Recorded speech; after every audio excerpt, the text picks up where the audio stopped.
no other materials that can do this. Graphene has amazing properties. Lengths of fibres that are down to 20 or 30 microns. So think about all the internal organs, the kidney, the spleen, the pancreas. All these organs talk to each other. We make these sutras literally from lumps of graphite. It's a huge step forward for the whole field.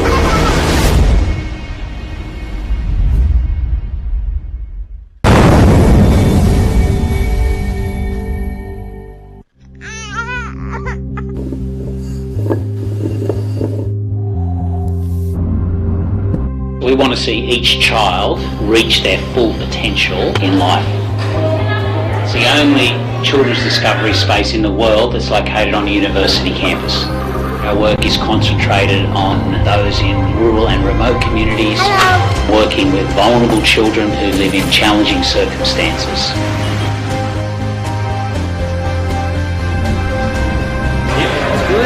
Research around experiential learning, and it's giving them the best possible chance to succeed.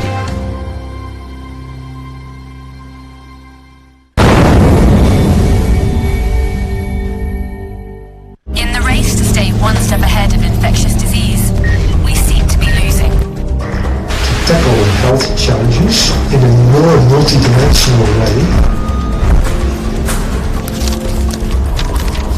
Drug-resistant diseases claim the lives of around 700,000 people each year. Looking at the molecular mechanisms that cause bacteria to become insensitive.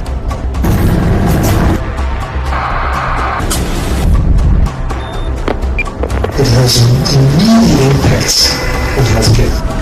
The main culprit is overprescribing of antibiotics.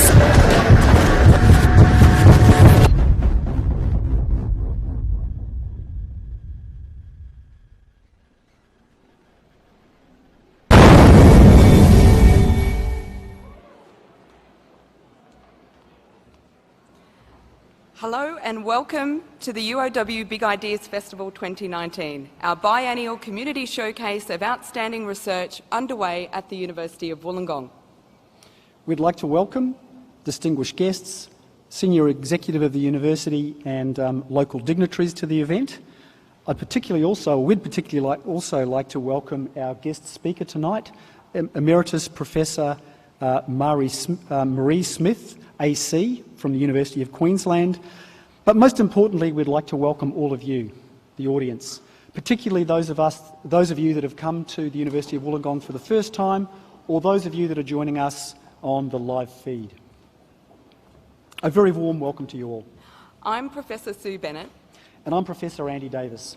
We're your Masters of Ceremonies tonight, and we're thrilled to be hosting you for this evening. You know, Sue, a couple of things that have happened in the last few weeks have really surprised me. I walked past the uni shop the other day and I saw records, we used to call them LPs, for sale. I see that the Brady Bunch, the original characters, are reforming. Are there no fresh ideas out there? Well, Andy, what we've got tonight is not just fresh ideas, but we've got big ideas. Ideas that will challenge and inspire you. So we hope that you've taken the opportunity before the event started to look at some of the interactive booths out in the foyer. If not, then there'll be an opportunity to look at those during the intermission, and we'll talk more about that in a moment. We hope that the talks tonight will engage, stimulate and perhaps challenge you.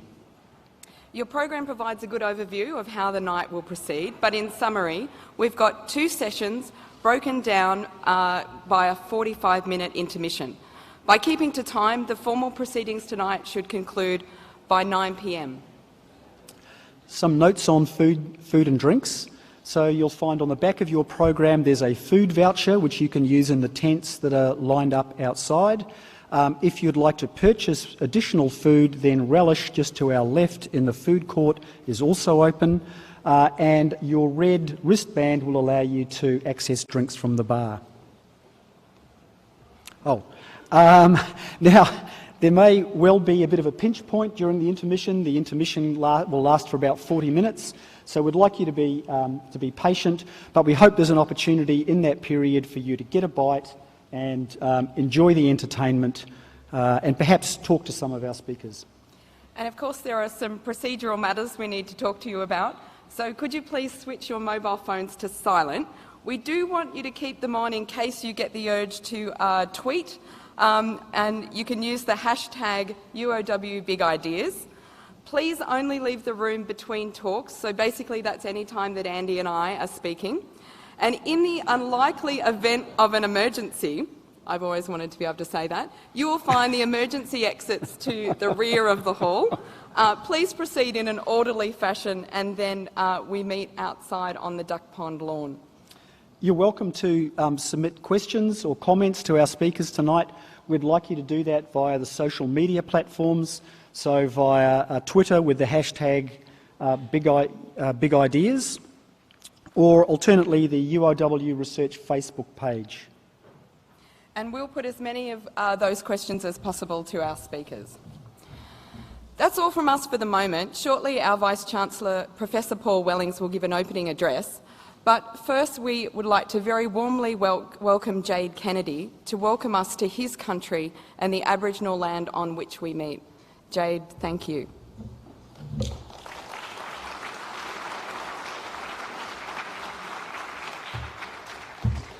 Thank you.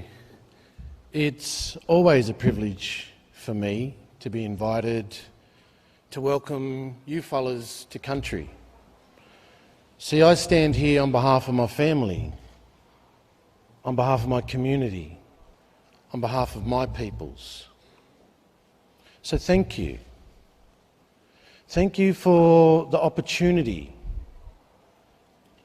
for myself and for others to welcome you to our country.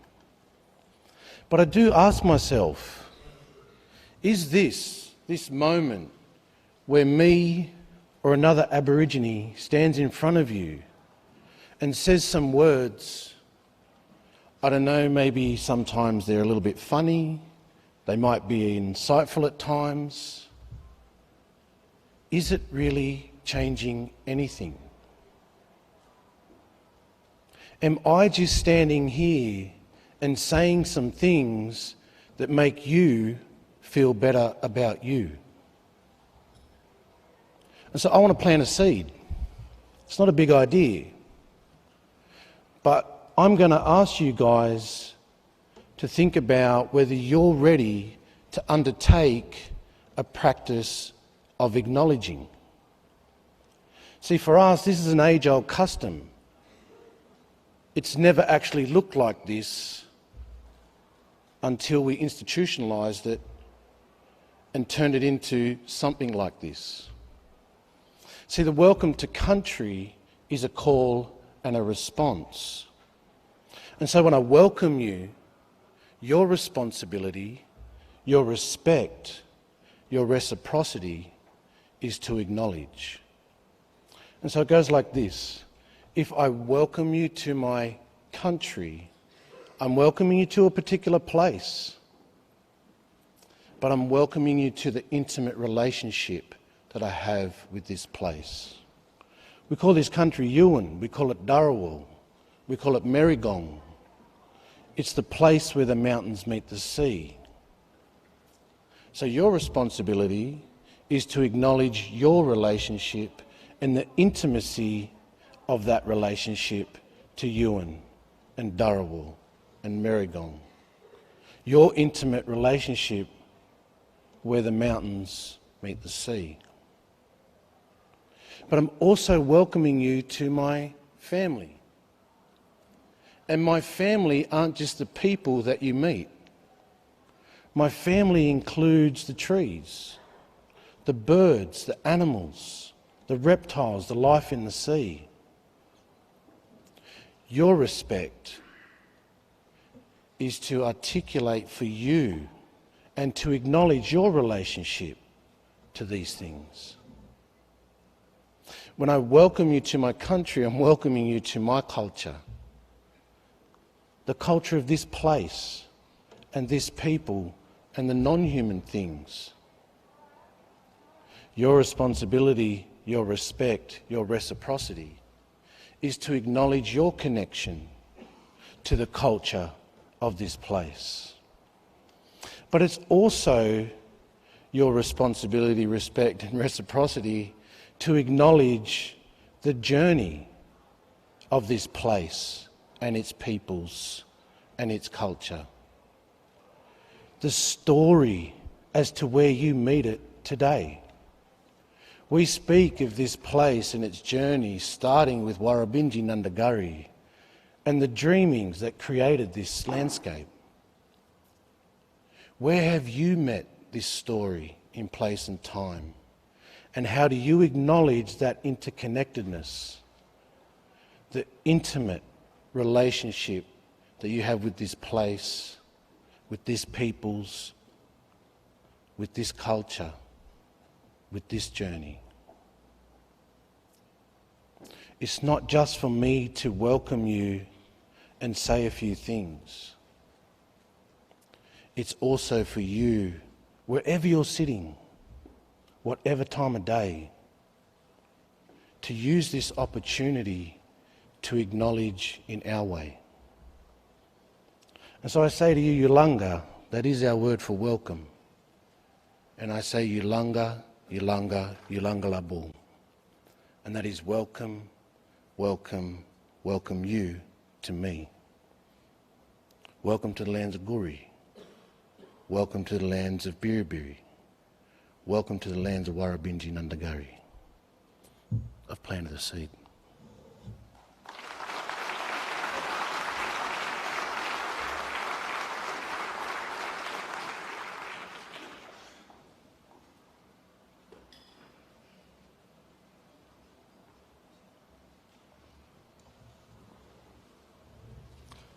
Thank you, Jade, for that warm welcome and for those really fine ideas for all of us to reflect on.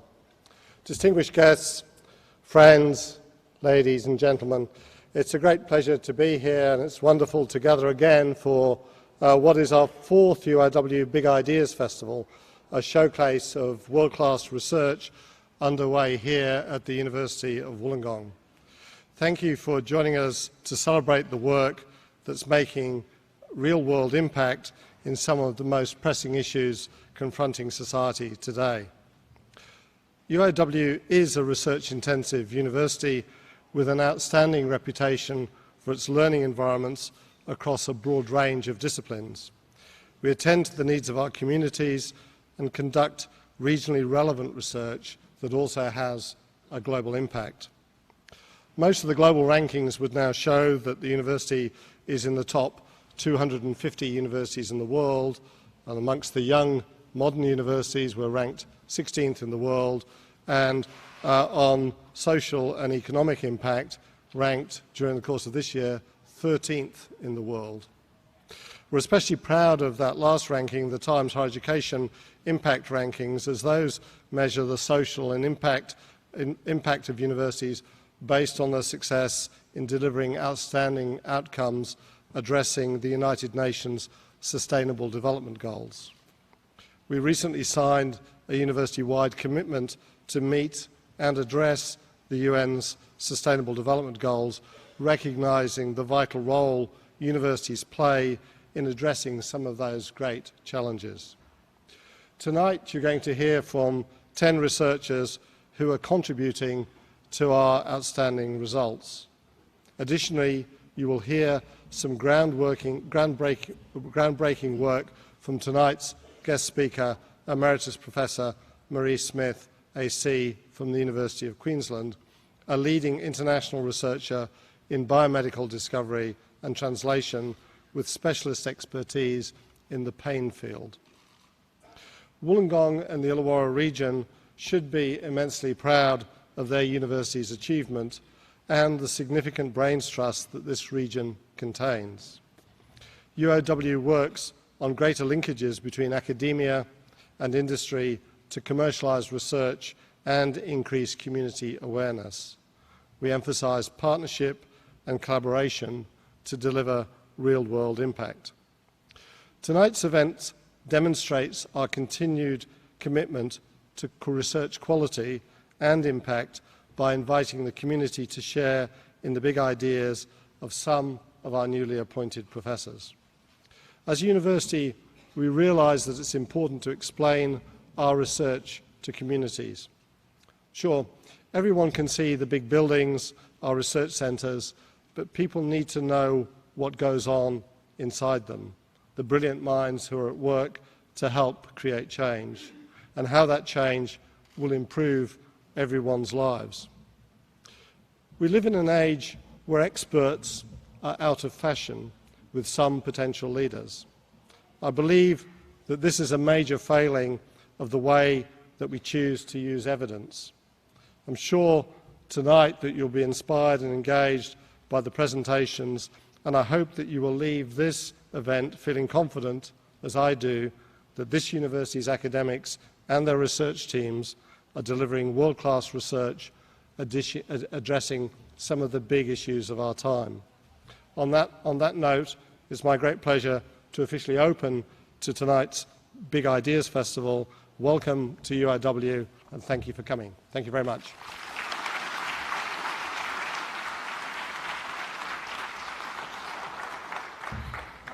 Thank you to our Vice-Chancellor, Professor Wellings.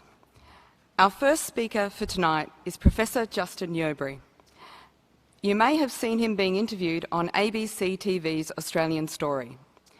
Justin is a molecular biologist researching motor neurone disease, a condition which he was diagnosed with in 2016.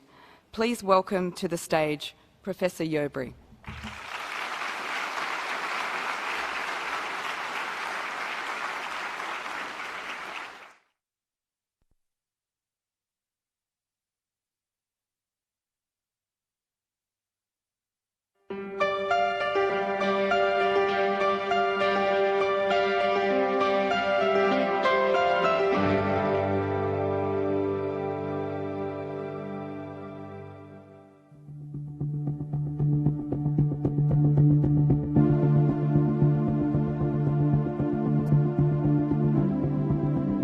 Hello, I am Stephen Hawking.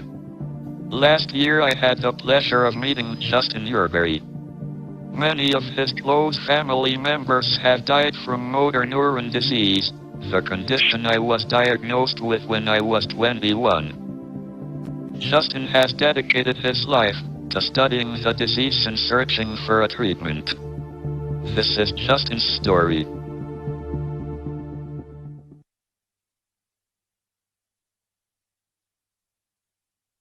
My name is Justin Yeobury, and I became a scientist after several of my extended family died from motor neuron disease. I had never heard of MND when it first came crashing into my life. It is quite possible that you are not familiar with it either. The most powerful way for me to illustrate what MND is to show you a video of me, just 5 years ago, in 2014, explaining how it works. The motor system of each of us in this room controls our muscles. And it does this by sending impulses or signals from our cortex at the top of our brain all the way down to the tip of our toes and the tip of our fingers, just like this puppet. And although I'm not a great puppet master, you can see that I can move his legs and arms around.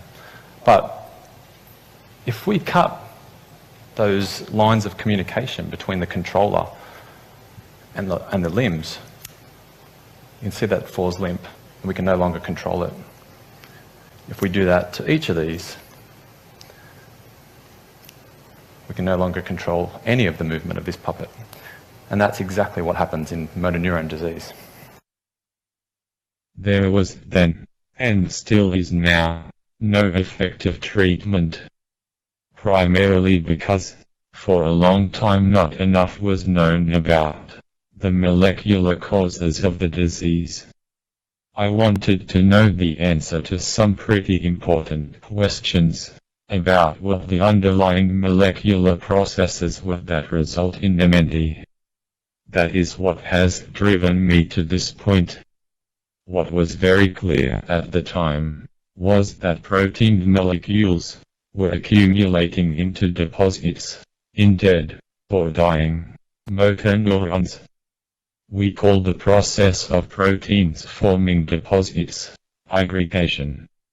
So we knew early on that this protein aggregation phenomenon was a fundamental process associated with MND. I even moved to Cambridge to study with the world's leader in protein aggregation, Professor Christopher Dobson. Proteins are made as a linear chain of amino acids, and have to fold up into a particular shape to perform their function.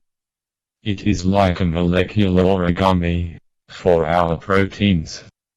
In a way, paper folding is similar to our proteins folding. A piece of paper starts flat, but can be folded up into various shapes, just as proteins start as a linear chain of amino acids, and fold into complicated three-dimensional shapes.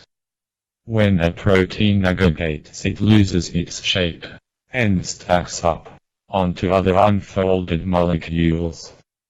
You can think of it as being similar to stacking pieces of paper, one on top of the other, into a huge tower.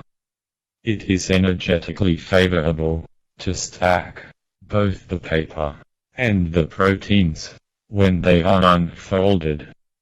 It would be impossible to stack paper origamis once on top of each other without unfolding them first. Even after studying this phenomenon for several years, something still troubled me. Our research told us that the process of protein aggregation has a large component of randomness. Protein aggregation relies on molecules moving around in a Brownian motion, randomly bumping into each other, to form a more ordered structure.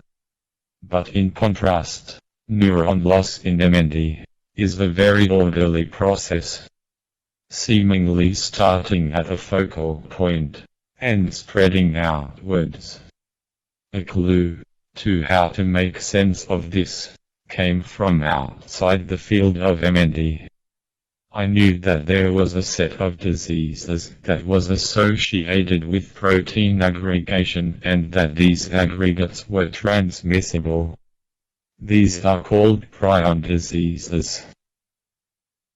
The prion paradigm stems from the infectious properties of the prion protein, which causes scrapie in sheep and goats, as well as mad cow disease that decimated the British beef industry, and that crossed into humans and killed hundreds of people.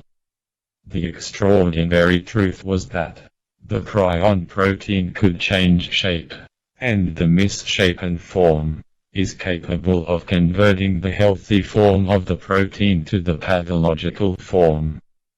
The pathological form of prion protein can spread from cell to cell, and from organism to organism, in an infectious manner, transmitting disease in the absence of any DNA, which is normally required for infectious pathogen replication.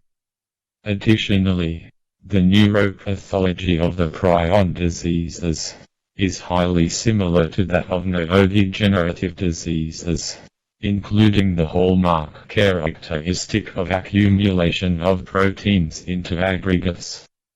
I thought that maybe the aggregates found in MND might also be transmissible, and that this could explain how the symptoms move in an ordered manner from neuron to neuron in MND.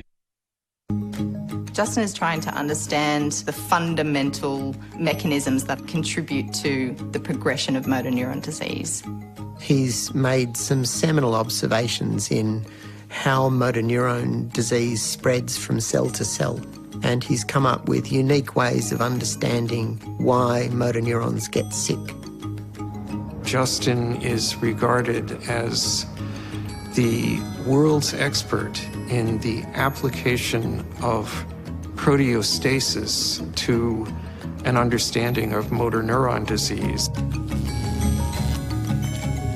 Proteins are an integral part of every organ in your body and make up most of the material in each cell. But it's critically important that they're recycled. So we think that in motor neuron disease, that's not happening and they're kind of just clogging up the cell. What Justin realised is the fact that the spread of the disease, once it starts, results because these clumps of toxins migrate from one cell to another. And so Justin is trying to understand how and why these proteins build up in motor neurons, and also how they're transferred from one motor neuron to an adjacent motor neuron, and how we might be able to intervene at that point. 10 years ago we started to perform some simple experiments that showed that protein aggregates could be transmitted between cells cultured in the laboratory. Since then, we and others have clearly demonstrated that MND proteins can behave like prions in cells grown in a dish. After publishing a number of articles on the subject, I was diagnosed with MND myself. But I needed more time, so I underwent surgery similar to Stephen Hawking to help me breathe. It saved my life. We needed to be able to test our idea that protein aggregates could cause the propagation of the disease in the complete nervous system. While we thought about this, a team in the USA had stumbled upon a way of being able to test this idea. They tried to make a genetically modified mouse that would get MND, but it failed to get symptoms. So they thought that the mice needed a trigger to get the disease. They found that injecting a minuscule amount of brain material from another mouse with MND, or even a person with MND, would make these mice get symptoms. The disease in these mice starts at the site of injection, and travels through the nervous system. We have now sent some of our purified protein aggregates to the team in the USA, and when they inject a tiny amount of our aggregates, it is clear that the injection of just aggregated protein is enough to trigger the disease, and cause the disease to spread from the site of injection. So the idea of protein aggregates being able to cause the spread of MND is true, at least in mice. Importantly, this idea explains a fundamental characteristic of MND that we can utilize to design new therapeutics. And so it is possible that a single idea, and a lot of hard work, could one day lead to a treatment for MND.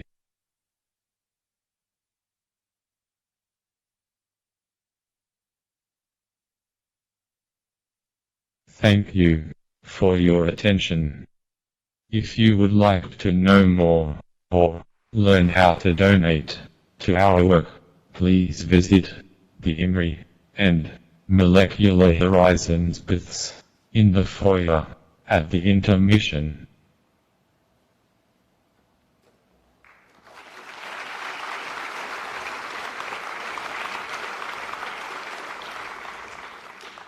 A truly inspirational story, Justin. Thank you so much.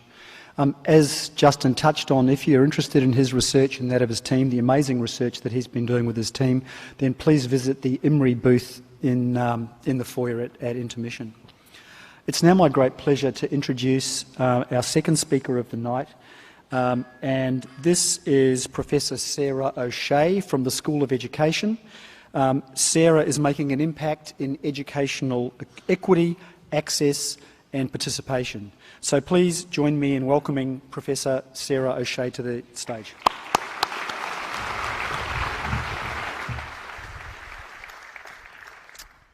Good evening, everyone.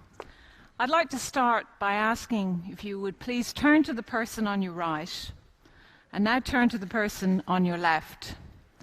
What if I was to say to you that one of you would not be here at the end of the evening? well, you might wonder what terrible thing was about to happen. You might even be a little bit apprehensive.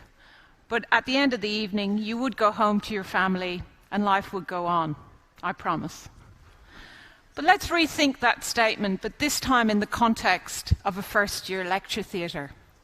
As you sit there about to embark on a new journey, perhaps you're a long way from home.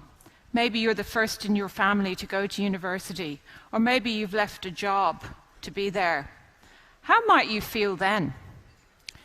30 years ago, when I started university, this turn to the left, turn to right directive was commonly used in oversubscribed courses to weed out those weaker students. Thankfully, universities have moved on a lot since then, and their role in society has changed. Traditionally, universities were seen as being for the elite. They were effectively a gatekeeper into the top professions. But since the 70s, we have increased, our student population has been multiplied over 6 times. We now have more and more people taking advantage of this increased access. Some call this the massification of higher education. Now, there have been both positive and negative reactions to this massification. On the one hand, this open access is seen as leading to the curriculum being dumbed down, and our graduates leaving university underqualified for the field. On the flip side, though, this increased access is seen as heralding great benefits, a chance of a better job with a more stable income, and perhaps for some, breaking an intergenerational cycle of poverty. Well, I actually think that both these perspectives are a little too simplistic. I prefer to focus on understanding how the students themselves reflect on this access. I'm curious to know what motivates them and how they manage this access. I want to know how we can support them, and I want to know how it is that they are motivated. Now, some of you in the audience might be a little skeptical of this. I work in a university and I research university students. Quite unlike my colleagues here tonight, who you'll hear from, some of whom may have to wrangle rodents, locate exotic fruits, spend long hours in the lab extracting scientifically validated data. But being what we call an insider researcher is perhaps not as simple as it sounds, as we have to adopt a hypercritical lens on our data, and sometimes we even have to focus that lens on our own employer. Sorry, Vice-Chancellor. I also try to tease out the stories that illustrate the challenges that students face and hold these up as an unflinching mirror to the sector. I want to challenge dominant perceptions of students, particularly those who are first in the family. Now, one such story is that of Elle. Elle kindly agreed to participate in a number of interviews throughout her degree. Elle was 33 and the mother of 3 children when she joined our study, and she was in the 2nd year of her degree. Like many mature-age students, Elle's decision to come to university was based on a significant life event. In Elle's case, it had been a marriage breakup. Like other first-in-family students, this decision to come to higher education was already reverberating amongst her family, heralding great plans and possibilities for the future. However, Elle's study had not been uninterrupted, largely due to family and financial issues. Elle had had to drop to part-time studies because the subjects that she wanted to do were not in school hours. She'd also had to move back to her parents' home, as she was no longer able to afford household expenses. Despite financial problems, Elle was volunteering at a local not-for-profit organisation. The organisation was supporting young people who had disengaged from school. Elle enjoyed the job because she felt she could identify with the young people, having not done so well at school herself. When Elle was asked how university had changed her, she paused and said that it was not just the acquisition of new knowledge, but more importantly, it was the development in her own self-confidence and self-reliance that she most appreciated. Now, Elle's story is unique, but it shares many common themes heard in conversations with students over the years. These are stories of triumph over adversity, resilience, and bold courage. Financial issues feature strongly in these stories, and that's probably not that surprising, as nearly 50% of our students worry about their financial future. And a further 1 in 7 do go without food. For first and family students like Elle, there are many other obstacles, such as not feeling like they belong at university. Other groups, such as those from low socioeconomic backgrounds, those who are from regional remote areas, also have high dropout rates. Now, of course, there's a myriad of reasons why students drop out of university. And as Elle's story attests, the lives of our students are both complex and extraordinary. But it is precisely this complexity that I feel is an untapped resource in our approaches to supporting our students. Too often our learners are defined in terms of what they lack, whether that might be wealth, ability, or knowledge. I prefer to focus on what they have. While universities have become more accessible and the turn to the right, turn to the left directive is no longer commonly used, these unfortunately are not places of equal opportunity for all the diverse range of students that walk through the door. We only have a band-aid solution to the issue of educational retention.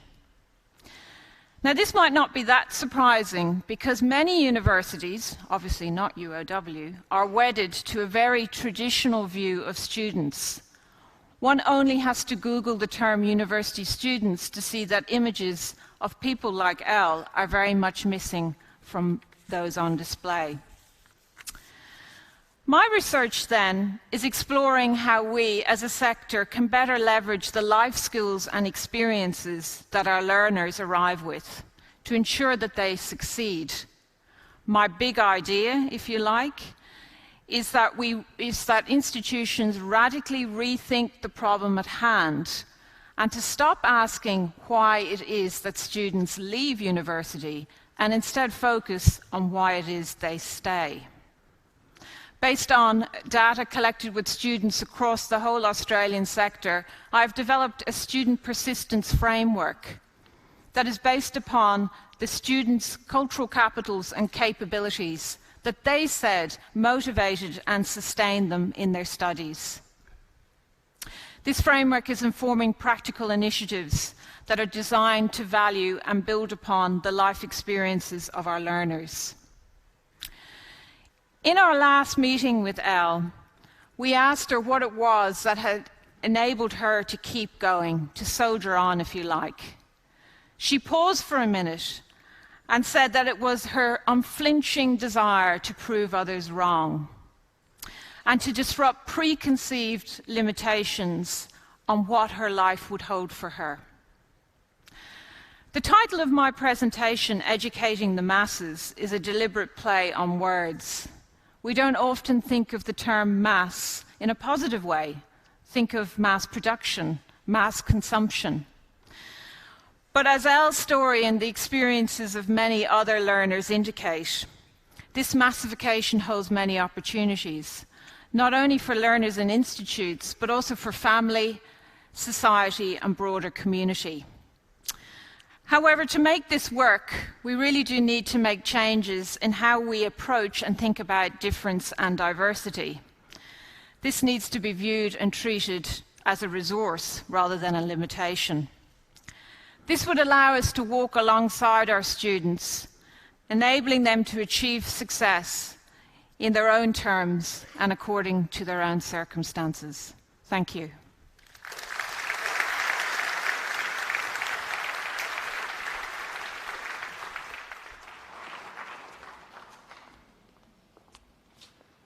Thank you, Sarah. And Sarah's presentation has done a wonderful job of raising some important questions about how we can make our universities more inclusive places. Our next speaker is Professor Thomas Astell-Burt from the School of Health and Society in the Faculty of Social Sciences. Thomas is about to enlighten us on the importance of green spaces in cities. He's using big data to investigate how urban greening can help us stay happier and healthier. Please welcome Thomas Astell-Burt.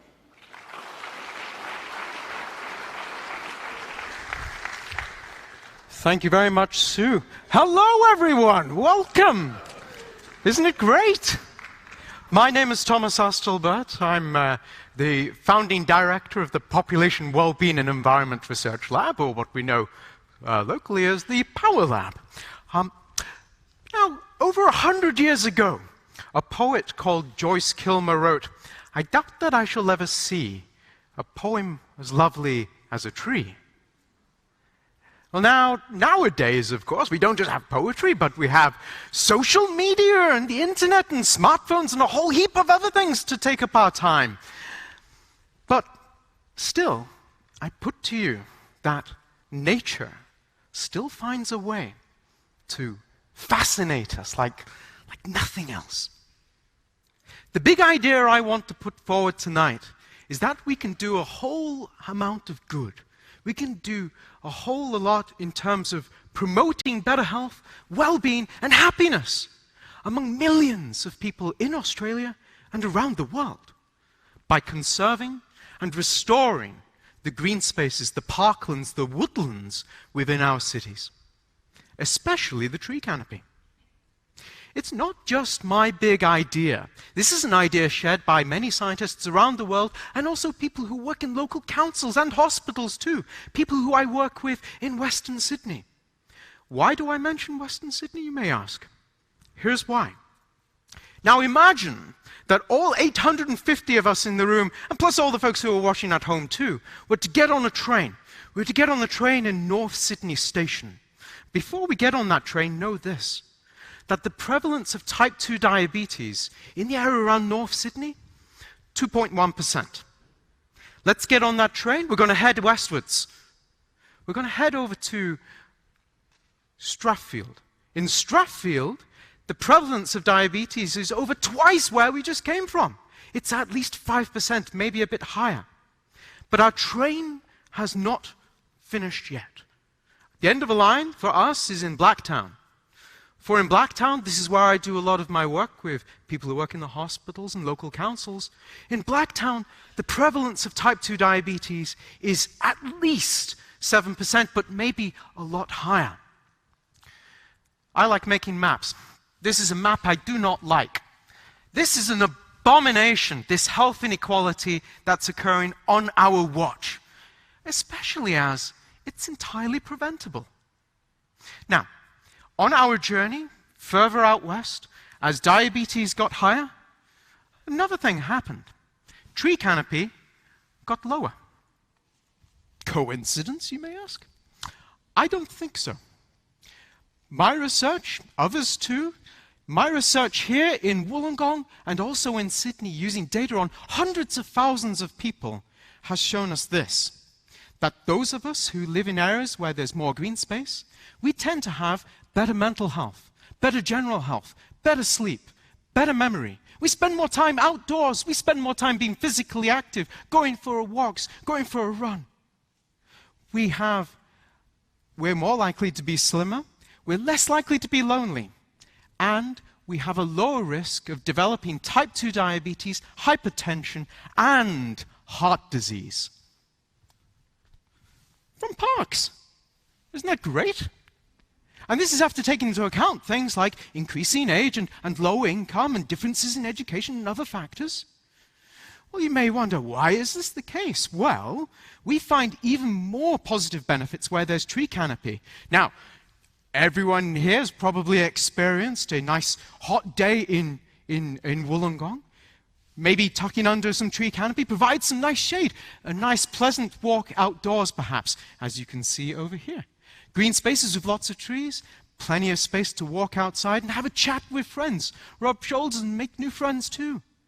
Plus also, places where you can just relax, solo, take time out, recuperate, restore, stress out, de-stress, take yourself out of the Twitterverse and the smartphones and all the rest of it. And then there's the other thing, which is green spaces can be places where entire communities come together. From walking the dogs just to having that regular daily natter in the afternoon when you get home from work.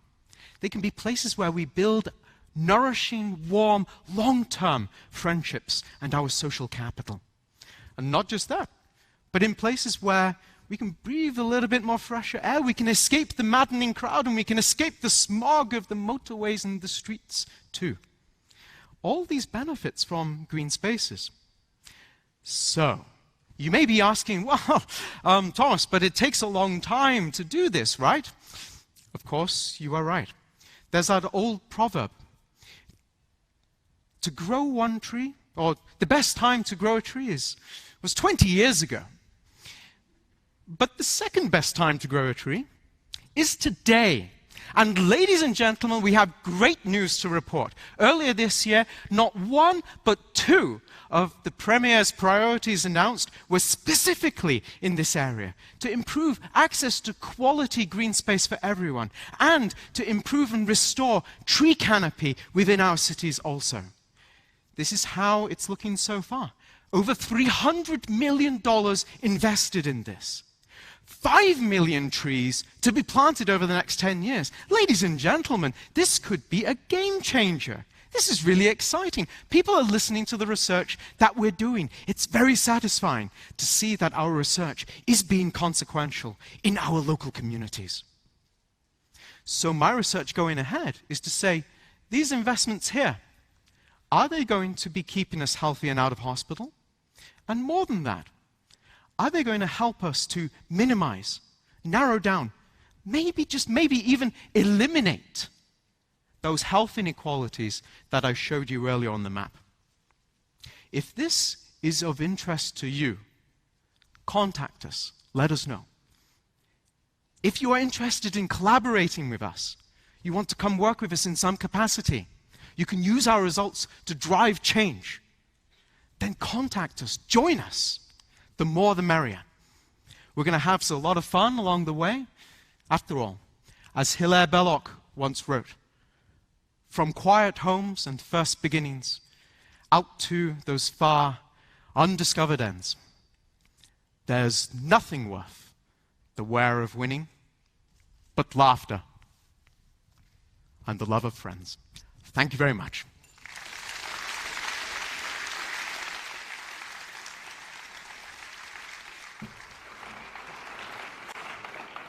Thank you, Thomas. A strong argument for maintaining our green tree-clad campus here at Wollongong.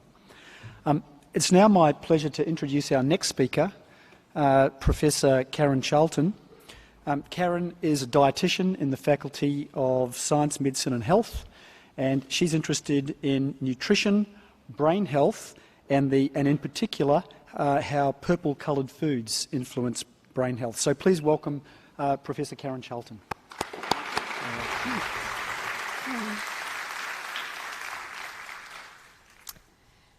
Memory loss, a normal part of the aging process, right? Forgetting where you've put your keys, forgetting whether you've turned off the iron, even forgetting the name of a family friend. This is normal and happens to us all.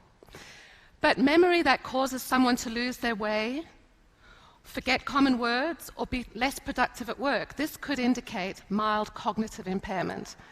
By the time a person forgets their own address, cannot manage their own finances, or withdraws from social interaction, this could indicate dementia or even Alzheimer's disease. Dementia destroys the cells in the brain called neurons. These neurons are responsible for driving our curiosity, our capacity to learn, our creativity, and indeed our human connections, the very things that determine who we are. Dementia robs us of our memory and of our independence. 50 million people around the world today live with dementia, and this number is expected to triple over the next 30 years. Here in Australia, 500,000 people, close to 500,000 people, are living with dementia, and they and their families struggle to cope. Dementia is not a normal part of the aging process. Despite intensive efforts by clinicians and scientists to date, an effective prevention and treatment remains elusive. As a dietitian and nutrition scientist, I'm curious about the power of bioactive compounds found in foods to combat cognitive decline and memory loss. I believe that a breakthrough is possible, and the purple theme of my talk will soon become clear. About 10 years ago, I had the good fortune to lunch with the late Professor Jim Joseph. While eating his walnut salad full of antioxidants and good fats, he told me about some remarkable research he was doing with aged rats that had memory loss similar to Alzheimer's in humans. When he fed these aged rats blueberry extract and put them in an opaque water maze, these rats were able to find underwater platforms. They were able to learn where these were, similarly to rats that were young and had no memory loss whatsoever. So in other words, he could reverse the memory loss. And I was fascinated. If this could happen in rats, why not in humans? But the trials had not been done. Not long after that lunch, I met a plant scientist from an agri-technology company in Orange. And their company had perfected a way of making cherry juice, preserving the bioactive compounds known as anthocyanins. And these are the same compounds that are found in the blueberries that were given to the rats. And he offered us access to this juice. So rather naively, together with a PhD student, Catherine Kent, I entered into this complex world of neuroscience and dementia research. We conducted a controlled clinical trial in older adults with Alzheimer's disease. We may not traditionally think of foods as a complex array of molecules. We prefer to think of our food for its taste, its texture, its appearance, its smell. But some foods offer us much more than this. Phytonutrients are bioactive compounds found in plant foods. And within the phytonutrients, there is a group called flavonoids. Flavonoids are known for their antioxidant properties, and they are a class that are showing particular potential in terms of effects on brain health. Within the flavonoids class, there are 6 different subclasses, and key foods within each of those subclasses is shown here. And you can see at the top, anthocyanins are found in fruits. They're found in fruits that have purple, blue, and deep red color. So the anthocyanins give the fruits their pigment. Anthocyanins are also found in red wine and some vegetables such as red cabbage and red onion. So back to our cherry juice study. We recruited 49 older people with mild to moderate Alzheimer's disease, and we randomly allocated them to either get 200 ml per day of the special cherry juice or a control juice of apple juice with no anthocyanins.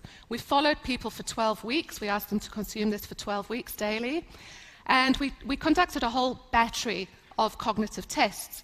And the test that we found to be the most sensitive in terms of dietary change was something called the RAVLT, Ray Auditory Verbal Learning Test. And this is a test where people are asked to repeat a series of 15 words, and this is repeated over various trials. And it's a very sensitive measure of memory.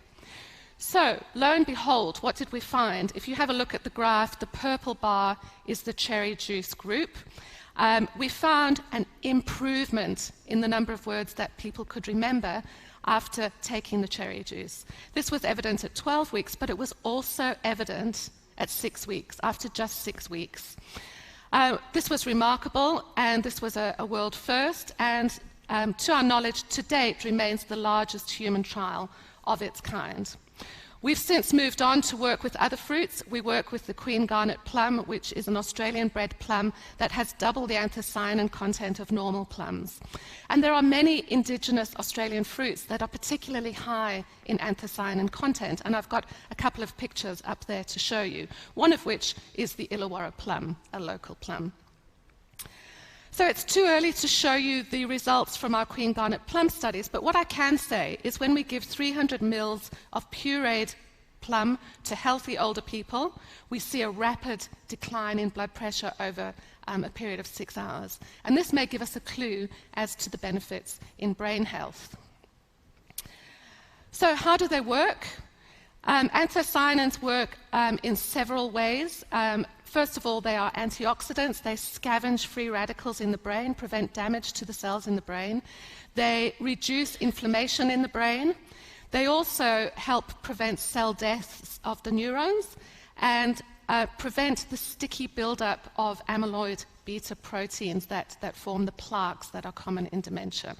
But here at Wollongong, we focus our efforts looking at the vascular effects. So the effects of the anthocyanins on blood vessels within the body in terms of increasing blood flow to the brain.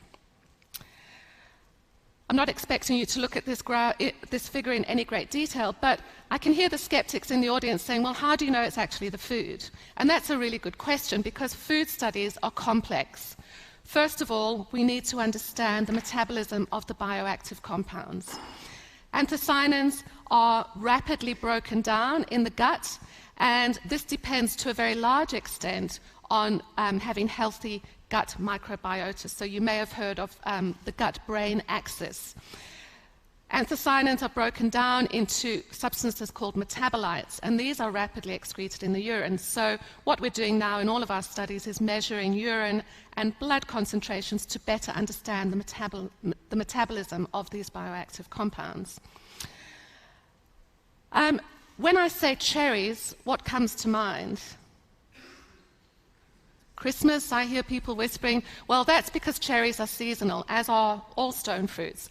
So when we're conducting our trials, seasonality of the test food, because we have to provide a consistent dose of the test food over the period of the study. So this does pose some challenges to us. Lastly, can we find a magic bullet? Can we just take a pill, a potion, even a powder? Well, the answer to that is no. When the anthocyanins are taken out of the food matrix in which they naturally occur, you don't see the same benefits. Lastly, it's likely that anthocyanins in food may interact with other nutrients, and they may show synergistic effects with foods in the diet. So in other words, they may have a greater effect when consumed in combination with other foods rather than on their own. And this is a line of research that we will be pursuing in our future work here at UOW. So I need to put all of this into context. A bowl of cherries or a couple of plums will not counteract other lifestyle factors that are implicated in cognitive decline. Quitting smoking, cutting down on saturated fat, remaining physically active, these are crucial to keep aging brains healthy. I would like to leave you now with a quote from Hippocrates, the ancient Greek physician considered to be the father of medicine.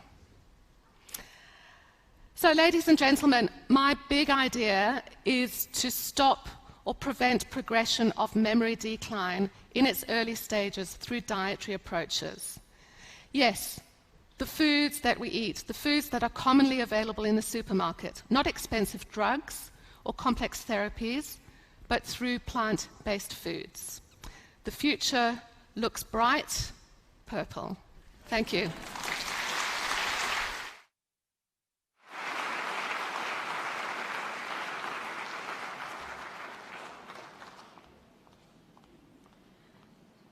And thank you, Karen.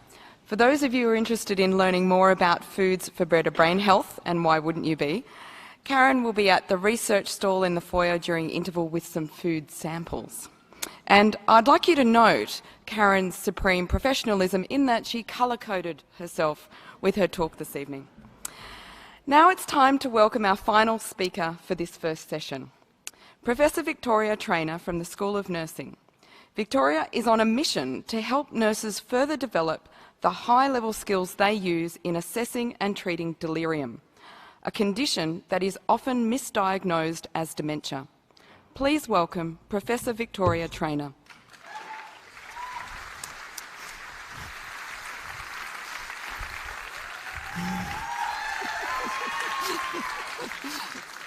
Okay.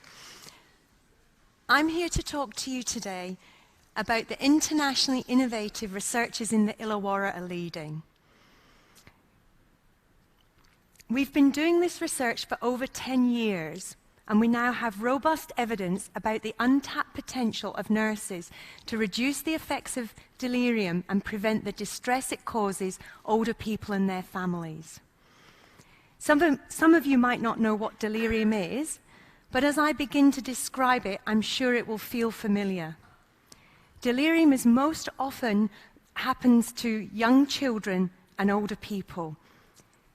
Delirium can be misdiagnosed as dementia, but delirium is different.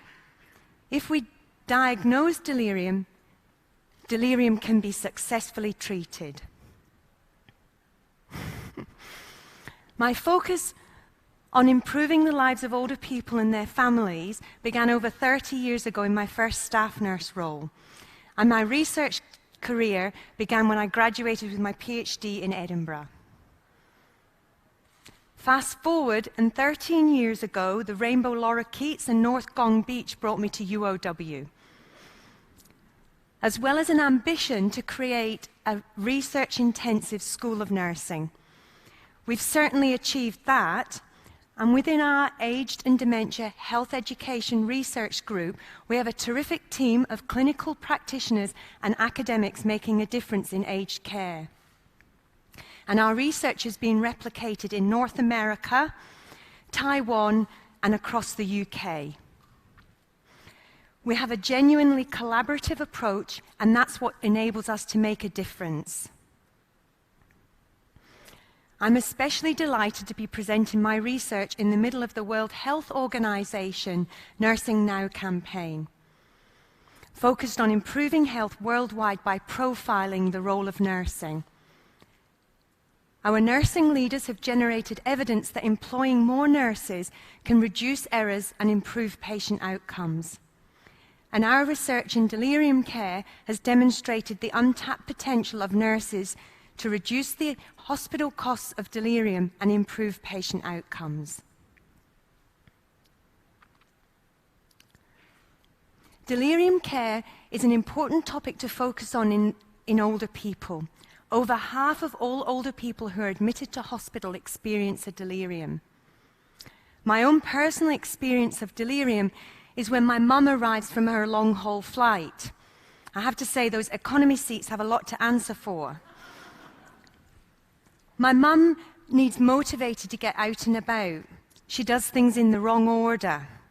She can't make choices about anything and gets very grumpy. It takes her a week or so to get back to her usual energetic self.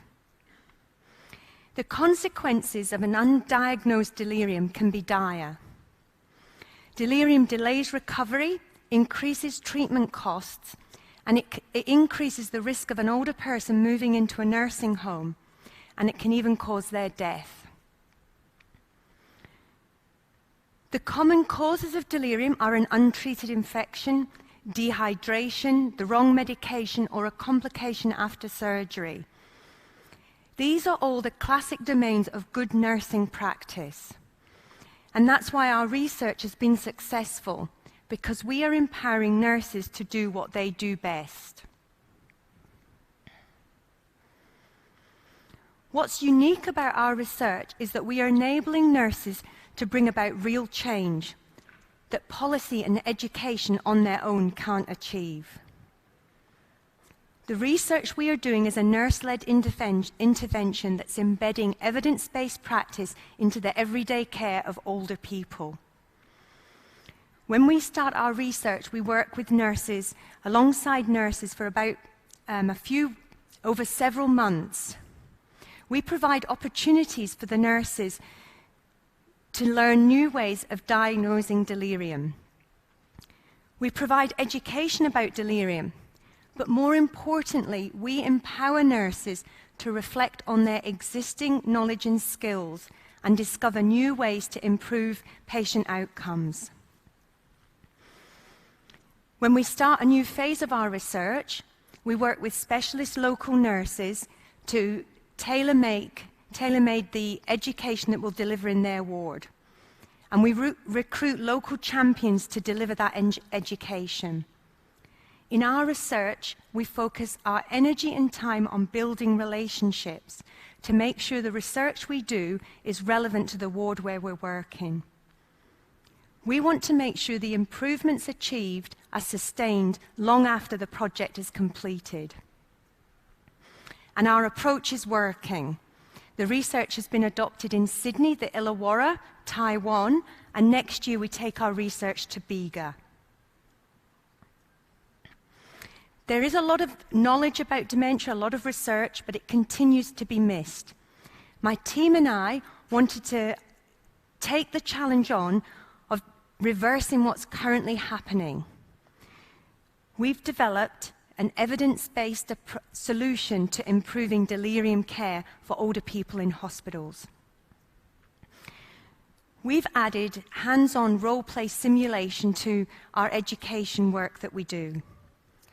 Simulation is common in undergraduate nursing degrees and postgraduate medical education, but it's rarely found in work-based education for nurses in any clinical setting. We've supplemented traditional face-to-face and online learning with simulation activities. In our simulation activities, nursing staff volunteer to role-play a person with delirium. The nursing actors role-play a typical scenario from their ward, and the nurses who are participating are enabled to practice delivering best practice delirium care in a simulated situation. The research has been an overwhelming success. The nurses thoroughly enjoy the simulation, and they've told us this is learning in action, not just the theory. While this was very encouraging, we also needed to know whether this simulation was making a difference to clinical practice and patient outcomes. Our research has shown that nurses who participate in the simulation significantly improve in their clinical confidence and competence to deliver delirium care. The nurses who participated also volunteered to have their clinical practice observed. And 6 weeks later, we found that the nurses are translating their learning from the simulation sessions into the everyday practice for their care of older people. We now have the evidence to clarify the confusion and justify the promotion of our innovative work-based education for nurses to improve delirium detection. During my career, I've generated evidence about the difference nurses make to healthcare and improving the well-being of older people and their families. In all the research that I do, there is a passion that drives me, a belief that nurses hold the knowledge but lack the confidence or the means to put that knowledge into everyday care that they deliver. Nurses need to trust themselves that they have that knowledge, and then we can spend our research efforts concentrated on developing strategies that empower nurses to put that evidence-based practice into their everyday care. And that truly is my big idea. Nurses need to trust themselves that they can deliver evidence-based care, and healthcare providers need to trust nurses with the responsibility to deliver health care and employing more nurses, redirect their resources and employ more nurses. So what's next for our research group? My wee Isla recently said to me, "Mummy, not another grant." I'm never short on ideas about how nurses can innovate to improve patient care. So please keep an eye on the progress the Adhere team make and our continuing positive impact in aged care. There we go.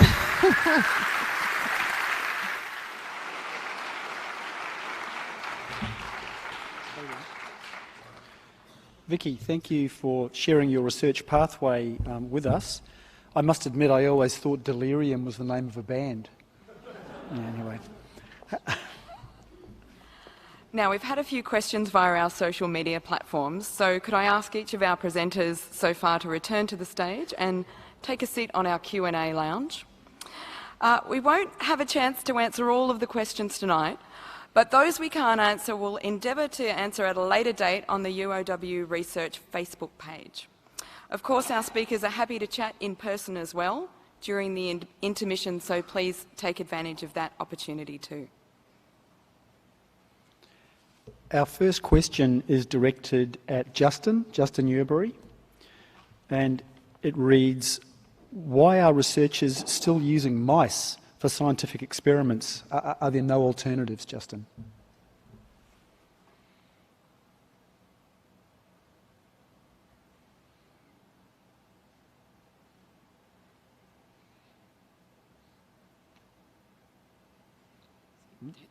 Technical?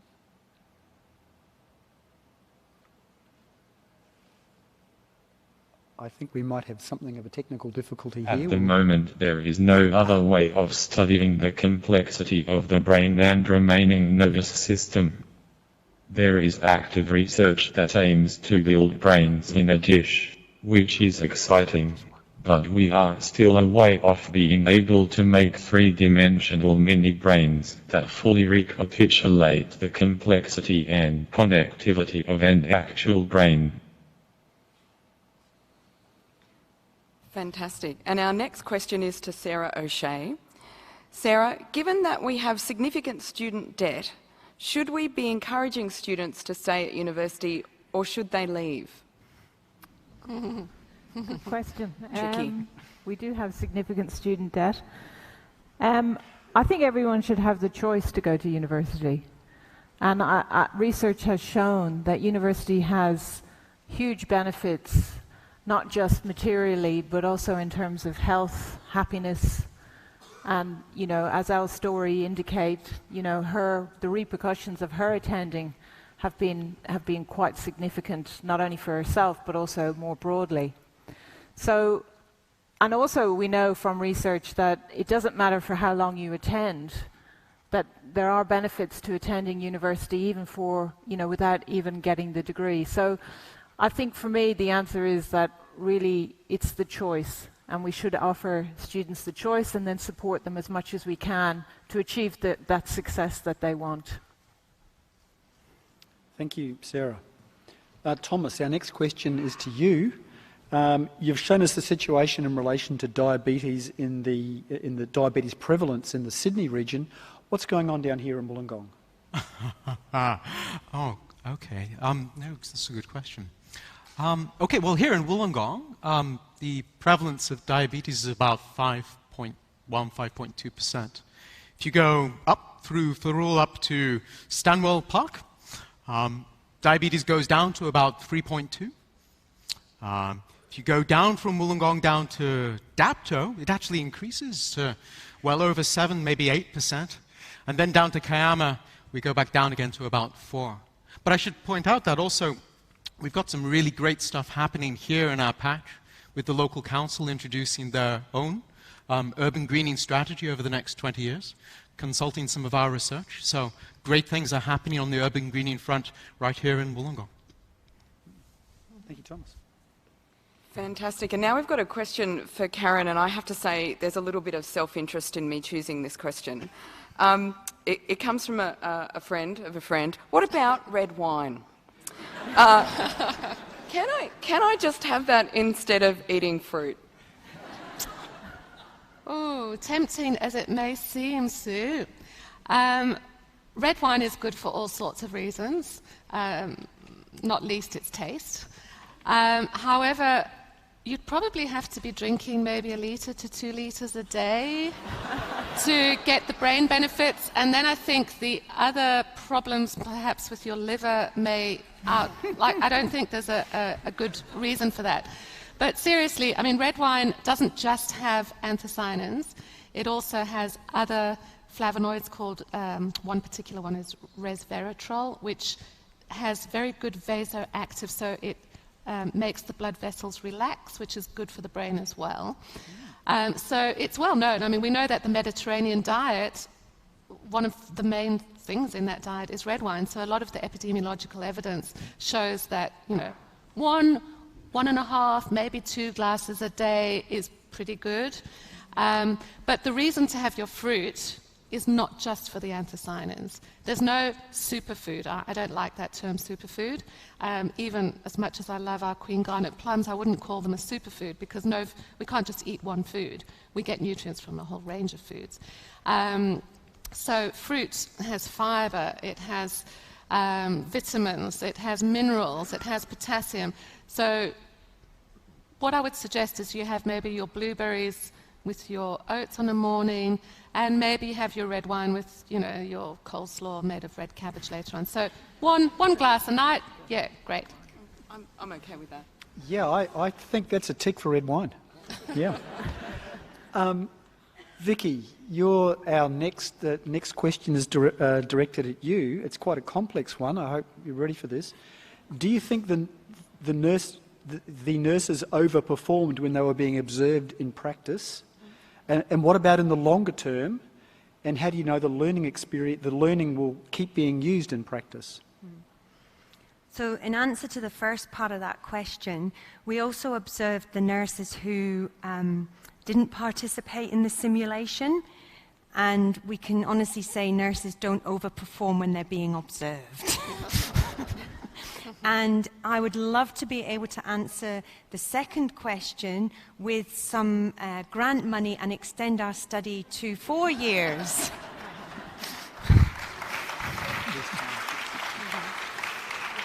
Sounds like there are some good synergies there.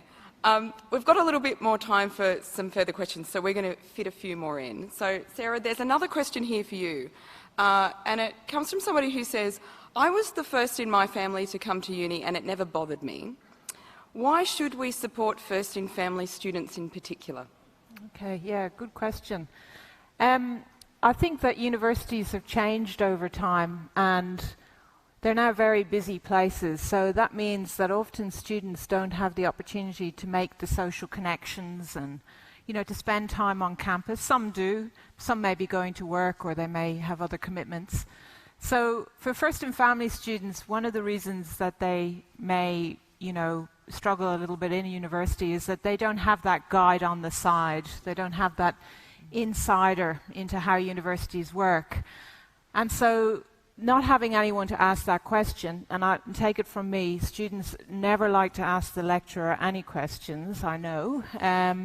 So not having that guide on the side means that sometimes if they already have a low sense of belonging at university, they may just think, well, actually, this is not for me, and I should really go because I don't know, for example, what a tutorial is, or I don't understand what a faculty is. And students have told us this in research conversations, in interviews and talks.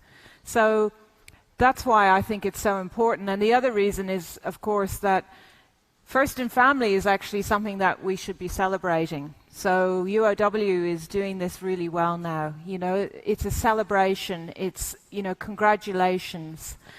Whereas some of the other ways we categorize students is in terms of what they lack. So for me, First in Family is just a really positive way of reaching out to students and say, we welcome you, we're thrilled you're here, now what can we do to help you?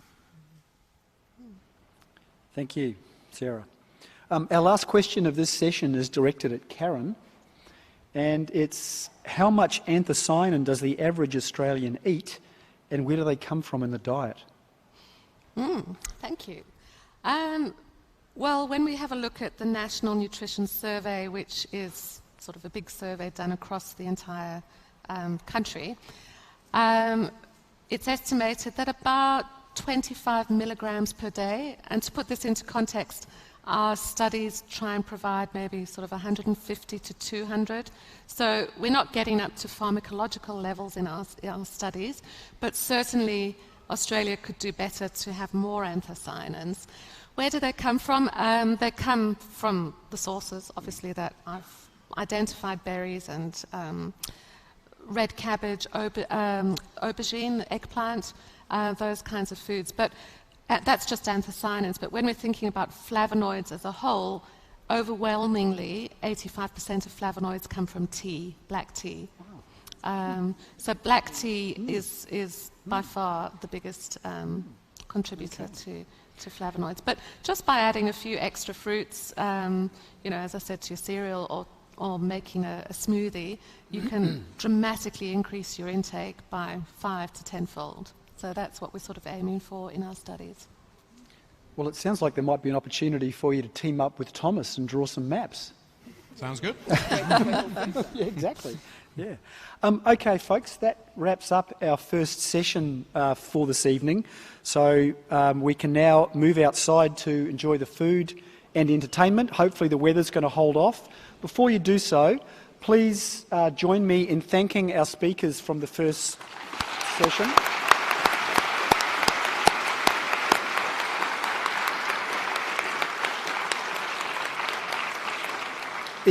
It would be much appreciated if you could be seated at 7:10 for a 7:15 start for the second session.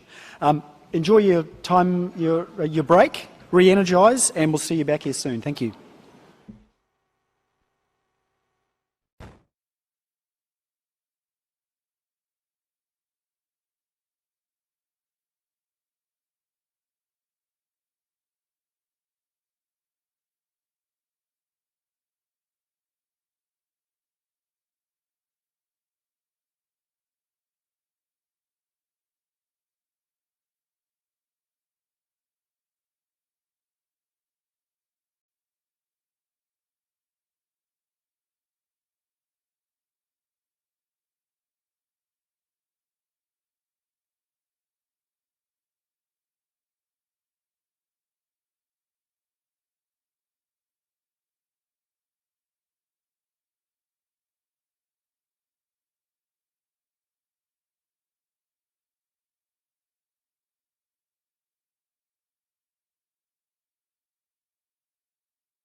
specific diets are changing profoundly.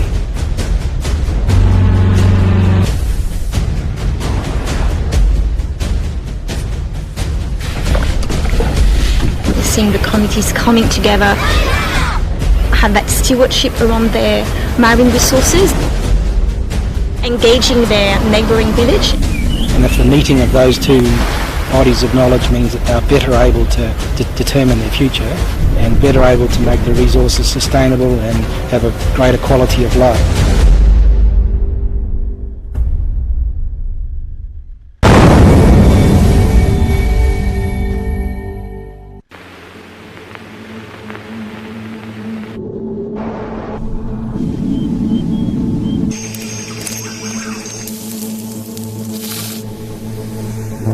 What we really want to see out of this is the translation of university research into impact. We test different chemistries over and over and over again to try and hone in on the best performance we can for our batteries. So we've installed 6.2 kilowatts of solar panels on the roof of the Bondi sewage pumping station and allowing them to really take control of how they use their energy. Helping people increase their energy resilience and really allow us to increase the uptake of renewables and secure Australia's energy future.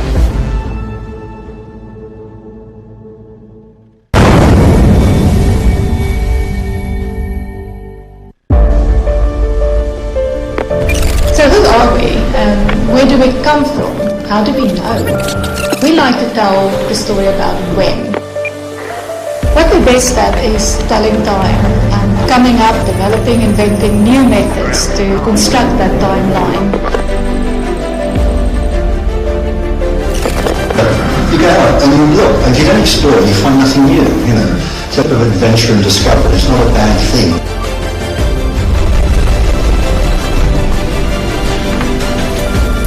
Let's just try and see what we can find out. We might find out something truly spectacular, but if you don't go looking for it, you definitely won't find it.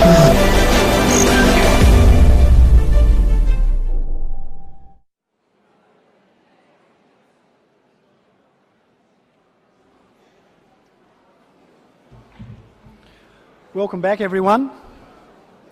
I hope you're all refreshed, re-energised, and ready for some more thought-provoking talks in our second session this evening. Can I just remind you that you can submit questions for our speakers on Twitter at #UOW Big Ideas, or alternately you can message our Facebook page UOW Research, so please feel free to do that. Now, it gives me a great deal of pleasure to be able to introduce our special speaker of the evening. This is alongside our professors. We're thrilled to have one of the world's most prominent researchers in drug development of chronic pain, Professor Marie Smith. So Marie is Emeritus Professor, and I definitely need to read this bit, and Director of the Centre for Integrated Pre-Clinical Drug Development in the School of Biomedical Sciences at the University of Queensland. So internationally, Professor Smith is a leading researcher in biomedical discovery and translation, with particular expertise in novel pain therapeutics. She's the inventor of a patented novel analgesic technology that was licensed to the company Spinifex Pharmaceuticals, and that was later acquired by Novartis. And this year, she became a Companion of the Order of Australia for her work on neuropathic pain research. So please give a very warm welcome to Professor Marie Smith.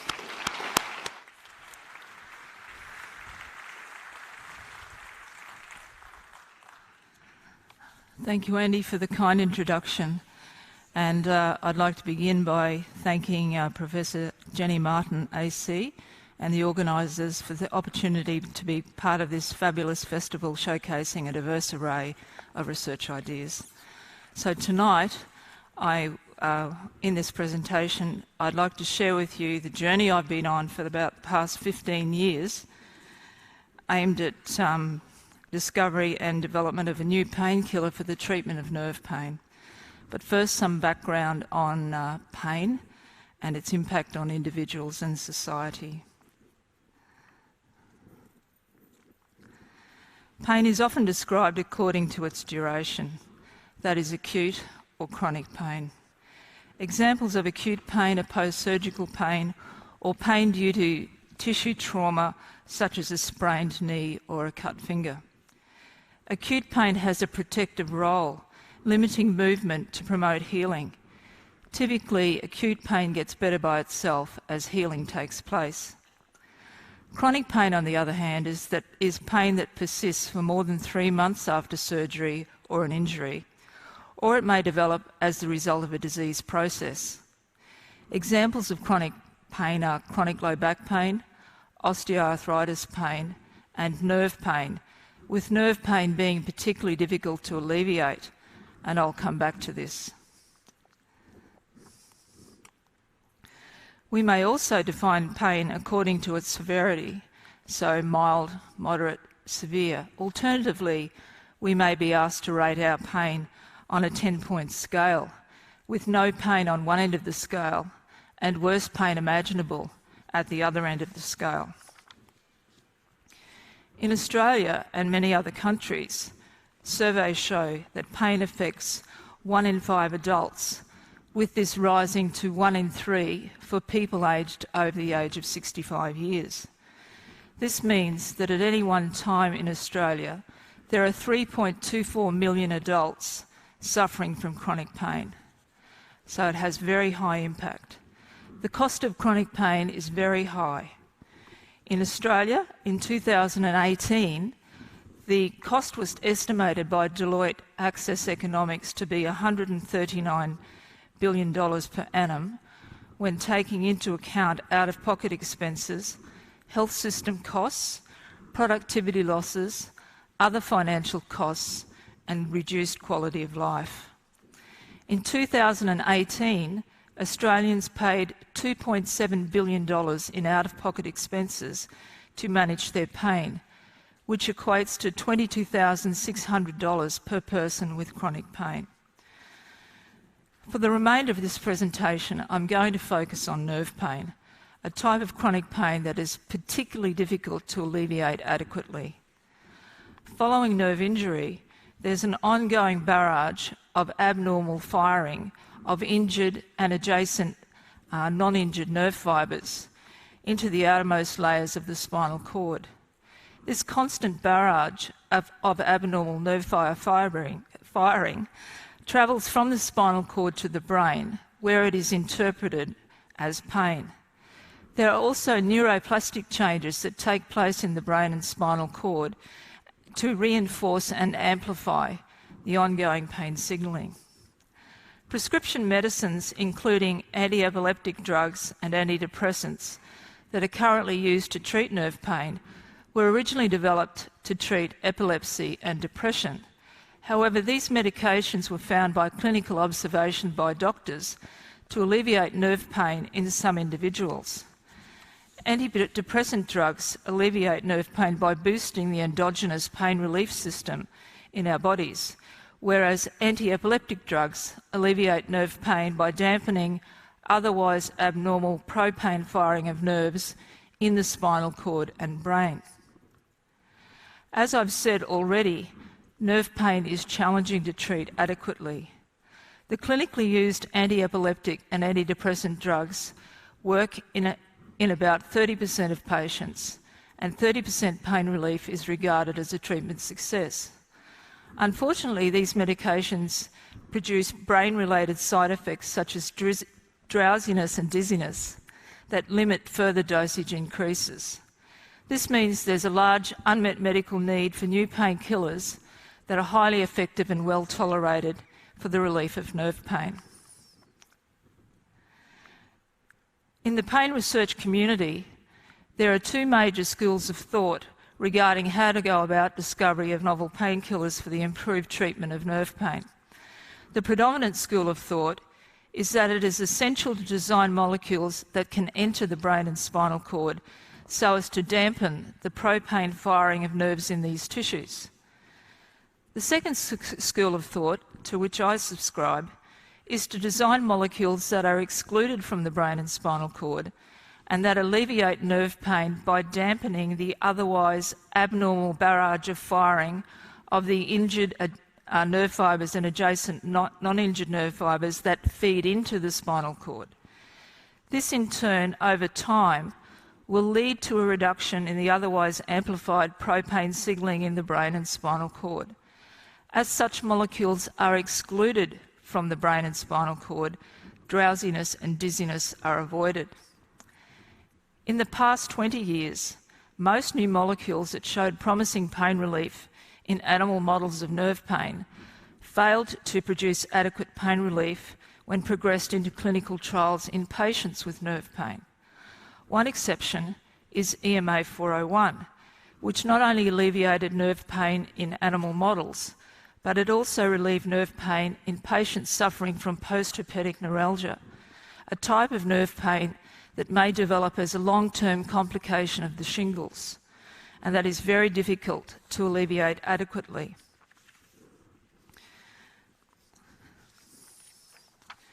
In clinical trials of novel painkillers, it's very important to include a placebo arm in the trial design so as to control for seasonal health issues, such as the flu, and because some people are in fact placebo responders. Hence, this clinical trial of EMA401 was undertaken in 183 patients with post-herpetic neuralgia who were randomly assigned to receive the active treatment, so either EMA401 capsules or the matching placebo capsules, twice daily for 4 weeks. This clinical trial was blinded so that the doctors, the nurses, the study participants and other clinical trial personnel did not know who'd been given the active treatment and who'd been given the placebo. In 2012, the clinical trial data were analysed by a statistician who also didn't know who had been given active treatment and who'd been given placebo. Once all the data analysis was completed, the clinical trial was unblinded, the code was broken, and so it was in August 2012 that I received a phone call telling me that EMA401 clinical trial in patients with intractable nerve pain had been successful. As you can see in this graph, the pain score in the group of patients administered the placebo capsules, that is the red line, decreased, but it decreased even more in the group of patients that received EMA401. There were no brain-related side effects because this drug does not get across the blood-brain barrier into the brain or the spinal cord. This clinical trial's success was hugely significant in the nerve pain field, as it was the first completely novel, orally administered painkiller to achieve clinical trial success via a new mechanism in about 2 decades.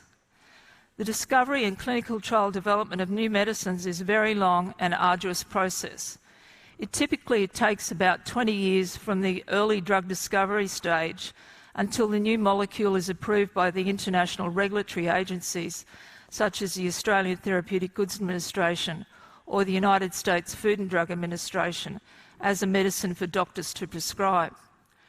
Regarding the EMA401 story, it was at the inaugural UniQuest Trailblazer Challenge Ideas competition at the end of 2003 that I first proposed the idea that blocking the signalling of a protein in the body called the AT2 receptor may alleviate nerve pain. UniQuest is the main commercialisation company of the University of Queensland, and they held the ideas competition because they were trying to flush out ideas from the University of Queensland researchers that may have the potential to be commercialised. My idea won a Trailblazer Challenge prize of $8,000 that I gave to my chemistry collaborator, Professor Craig Williams at the University of Queensland, to synthesise for me a batch of a compound known from the heart and blood pressure literature as an AT2 receptor blocker. About a year later, towards the end of 2004, Professor Williams gave me a batch of the compound, and my research team then proceeded to test it in 2 animal models of nerve pain. We were very excited when this compound alleviated nerve pain in both animal models, and this was a real eureka moment. A few months later, a patent application was filed, and $3.25 million in venture capital was raised from 3 Australian venture capital firms by UniQuest to create a University of Queensland spin-out company in mid-2005 that I called Spinifex Pharmaceuticals. Over the next year, 6 more compounds in the same family were synthesised, and these were also tested by my research team. Excitingly, these 6 molecules also alleviated nerve pain in the same 2 animal models. The best of these compounds we called EMA401. Over the next several years, $21 million in venture capital was raised in Australia to progress EMA401 towards clinical trial testing as a novel painkiller for the relief of otherwise intractable nerve pain. Firstly, EMA401 was tested in a range of toxicity and safety tests in animals and cell-based systems that are mandated by the international regulatory agencies, including the US Food and Drug Administration and the Australian Therapeutic Goods Administration. These tests are to ensure that the experimental medicine is suitably safe to progress into human trials. The first trials of EMA401 were undertaken in healthy human subjects, and these trials showed that EMA401 was well absorbed into the bloodstream, and it did not produce toxicity in healthy subjects in the doses tested. Next, EMA401 was progressed into what's called a phase 2 clinical trial in patients with post-herpetic neuralgia, so that's the post-shingles pain, a type of nerve pain notoriously difficult to treat, and that's why that type of pain is used in clinical trials. Excitingly, EMA401 was shown to produce greater pain relief than placebo, as I showed you a minute ago, for the relief of this type of pain after 4 weeks of treatment twice daily. This successful clinical trial result then enabled Spinifex Pharmaceuticals to raise another $45 million in venture capital in the United States. In mid-2015, the results of a second successful clinical trial of EMA401 administered twice daily for 4 weeks by mouth, this time in patients with cancer chemotherapy-induced peripheral neuropathy, were presented at an international nerve pain conference in France. 1 month later, Spinifex Pharmaceuticals was acquired by Novartis.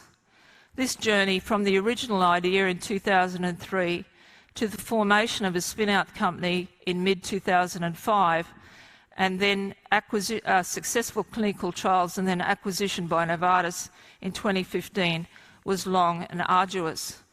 It was a team effort comprising people with diverse skill sets, including researchers such as myself, medicinal chemists, patent attorneys, technology transfer personnel, venture capitalists, consultant pain specialists and business people, as well as clinical trial personnel and statisticians, along with loads of perseverance and resilience, and with all of us pulling in the same direction. In 2017, Novartis commenced 2 more clinical trials of EMA401 versus placebo in patients with nerve pain, but this time the treatment period was longer at 13 weeks. One of these clinical trials was in patients with post-herpetic neuralgia again, and the other was in patients with painful diabetic neuropathy, a long-term complication of diabetes.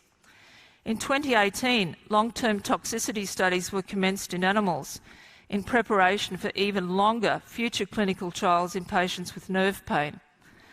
Unexpectedly, however, after 9 months of EMA401 dosing in animals, unacceptable toxicity was found in these animals, and so the ongoing clinical trials were stopped a few months ago. As you can imagine, the EMA401 research and development teams were devastated to learn of this animal toxicity. Our current challenge is to identify the mechanism of this toxicity in animals so that a backup molecule can be brought forward that is devoid of toxicity. This setback is further illustration of the long and arduous nature of novel painkiller medicines development, and it reminds us to be resilient so we can deal with the unexpected. This field of research endeavour is not for the faint-hearted. What drives us on, though, is the prospect of improving painkiller treatment options for patients suffering from intractable nerve pain. Thank you very much.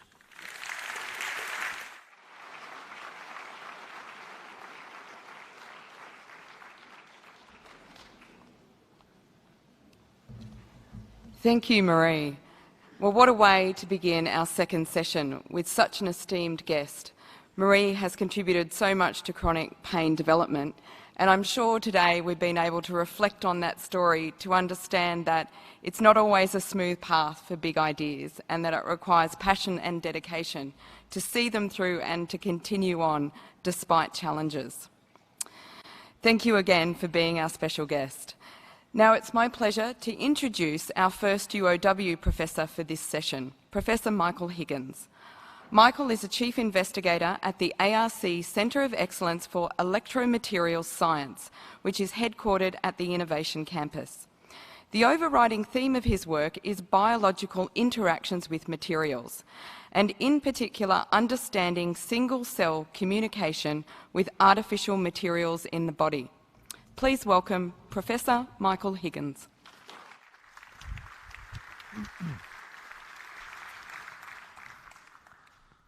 Okay, thank you.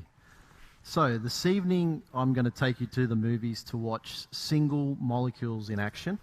And the lead characters tonight will be small drug molecules that are designed to help repair our cells. There'll also be some villains though. So there'll be molecules that cause complications by sticking to medical implants such as stents and catheters. And then finally, there'll be those molecules that assemble into fibre structures that are found in the brains of patients with dementia and Alzheimer's. So watching these molecules has been made possible by significant advances in the development of new microscopes. So it's really enabling us to see the unseeable down in that molecular world. And this has really only been possible using 3D computer simulations and animations like the one you see here by Drew Berry, which shows amazing molecular machines that are involved in transporting cargo around our cells. Yet, we're still some way away from visualizing the exquisite detail that you see in these animations, but I wanted to hopefully demonstrate tonight that we're getting close and ultimately share our big idea that we're working towards and that in future may allow us to directly observe molecules within our body rather than on the bench in the laboratory. So, believe it or not, the microscope that's enabling us to do this is essentially nothing more than a record player. Yep, a record player. It's very easy to operate, it's cheap, and yet it rivals the power of the other microscopes that we use in the laboratory. So, in this case, the needle of the record player has been shrunk down to nanoscale dimensions. So that's very, very, very tiny.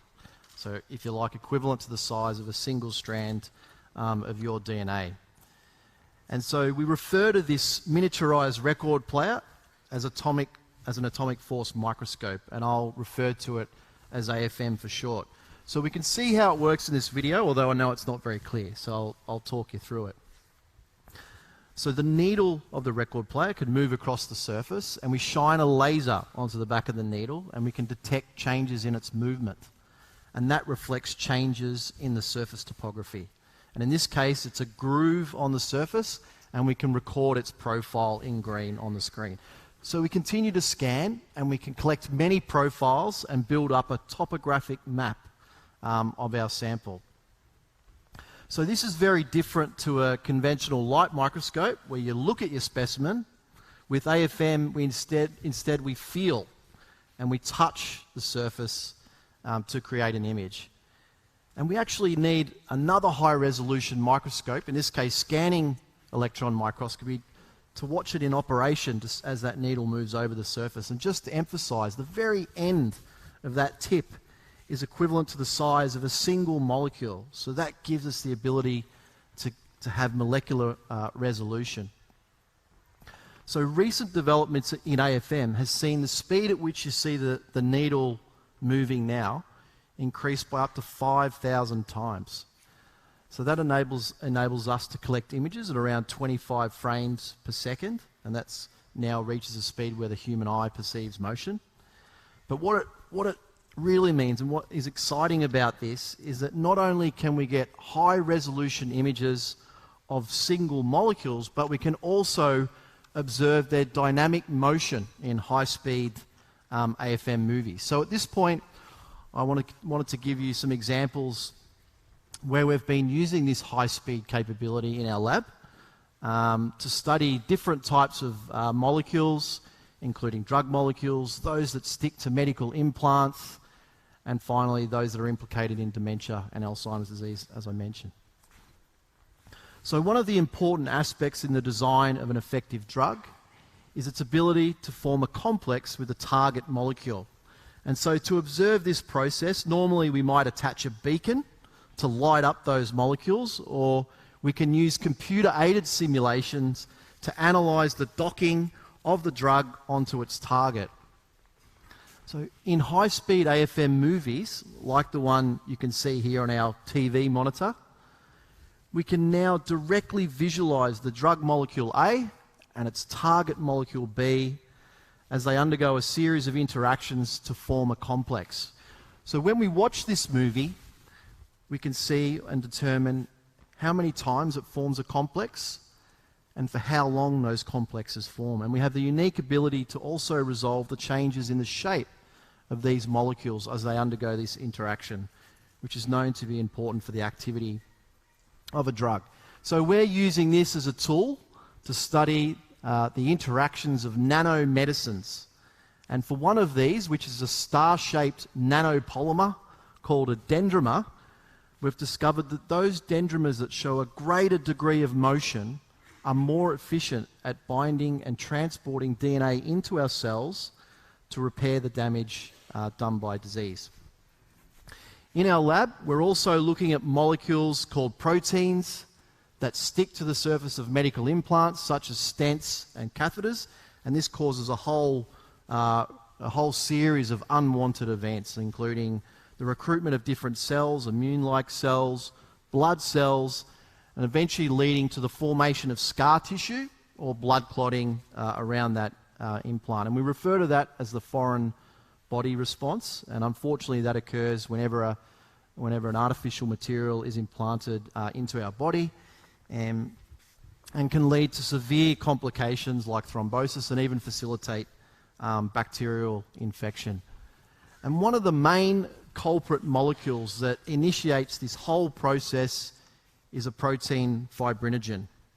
And computer simulations are being used to predict how this fibrinogen molecule sticks to artificial surfaces.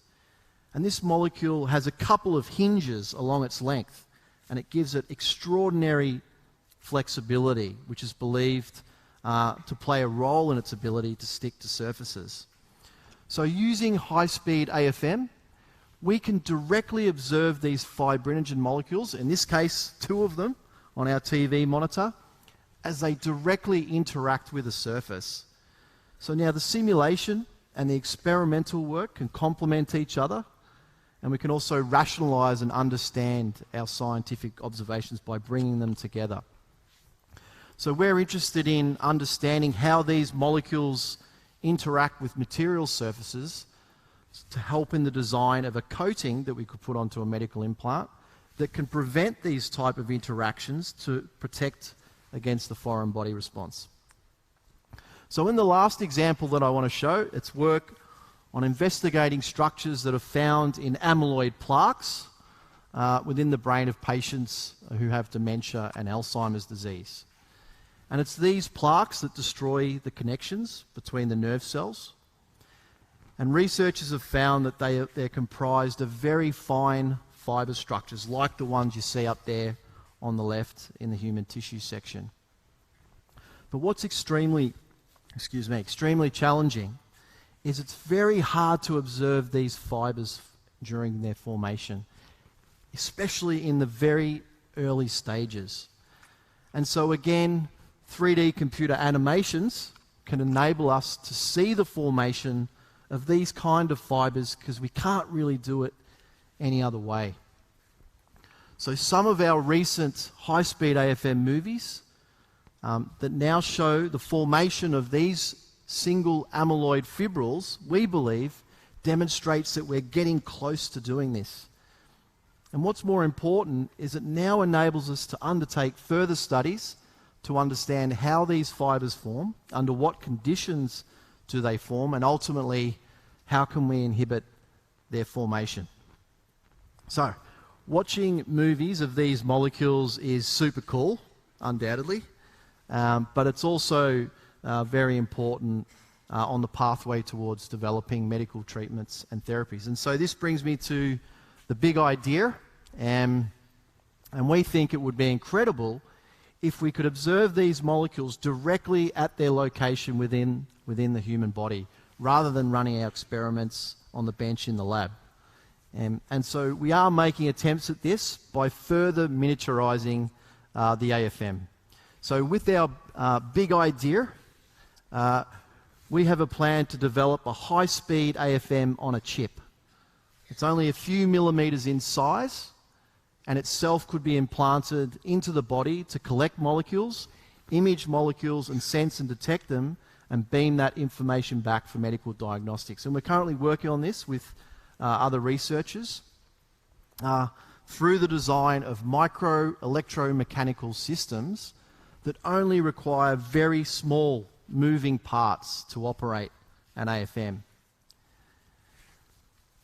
So we're very excited about what the future in microscopy will bring, and along with it all those amazing discoveries down at the molecular world.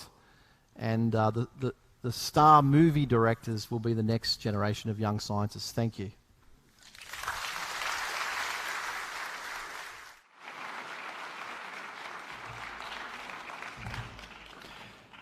Thank you, Michael.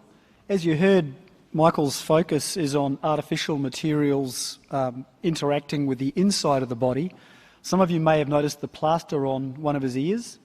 That was due to an artificial material, a cricket ball, interacting with the outside of his body. Okay, so nevertheless, seriously though, an interesting a take on how technology is changing biomedical science. So that brings us to our next speaker, Professor Millicent Chang. Millicent, or Millie, is from the Faculty of Business, and she has some interesting research interests: corporate disclosure, insider trading, and environmental finance. Millie is currently the Australian President of the Accounting and Financial Association of Australia and New Zealand. She's passionate about our financial future, and she will share how we can all play a role in being savvy investors with our superannuation. Can't wait for this. Please welcome Millie Chang.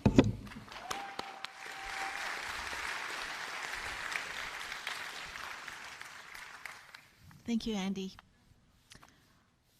I will talk to you today about two ideas we don't feel comfortable discussing: growing older and money. When combined, these ideas lead to superannuation. We have to talk about super because it is key to having enough to live on securely in retirement. For most Australians, our super is a significant financial asset, a pillar of our retirement plan, together with the family home, the age pension, and perhaps household savings. Because super is compulsory, it's central to funding our retirement. To give you an idea, 15 million Australians collectively own 2.7 trillion in assets via superannuation. This amounts to about $180,000 each. There is so much more at stake today than when compulsory super was first introduced in 1992. This is because we are more likely to move between industries and occupations and hold multiple jobs. Australians will now on average have 5 to 7 career changes in their lifetime. What this means is 30% of the workforce will change jobs every 12 months. So Australians are working longer and living longer, meaning our super balances are getting higher, but they must also last longer. So we have to care about our super because it is real money, and more importantly, it is our money. Here are some findings from the recently released Productivity Commission report on super. A significant number of super funds underperform.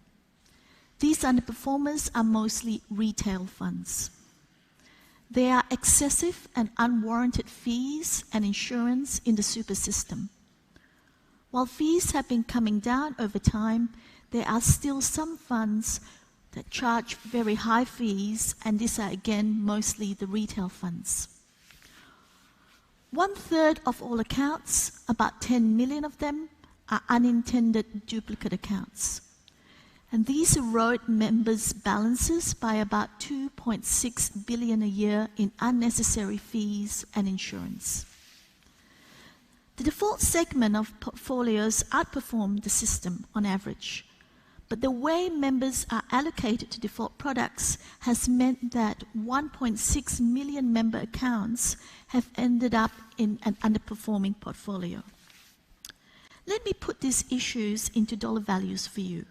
Or put another way, how much do these issues cost you at retirement? By far the most costly issue is an underperforming product. This costs members 45% of their balance, or about $500,000 at retirement.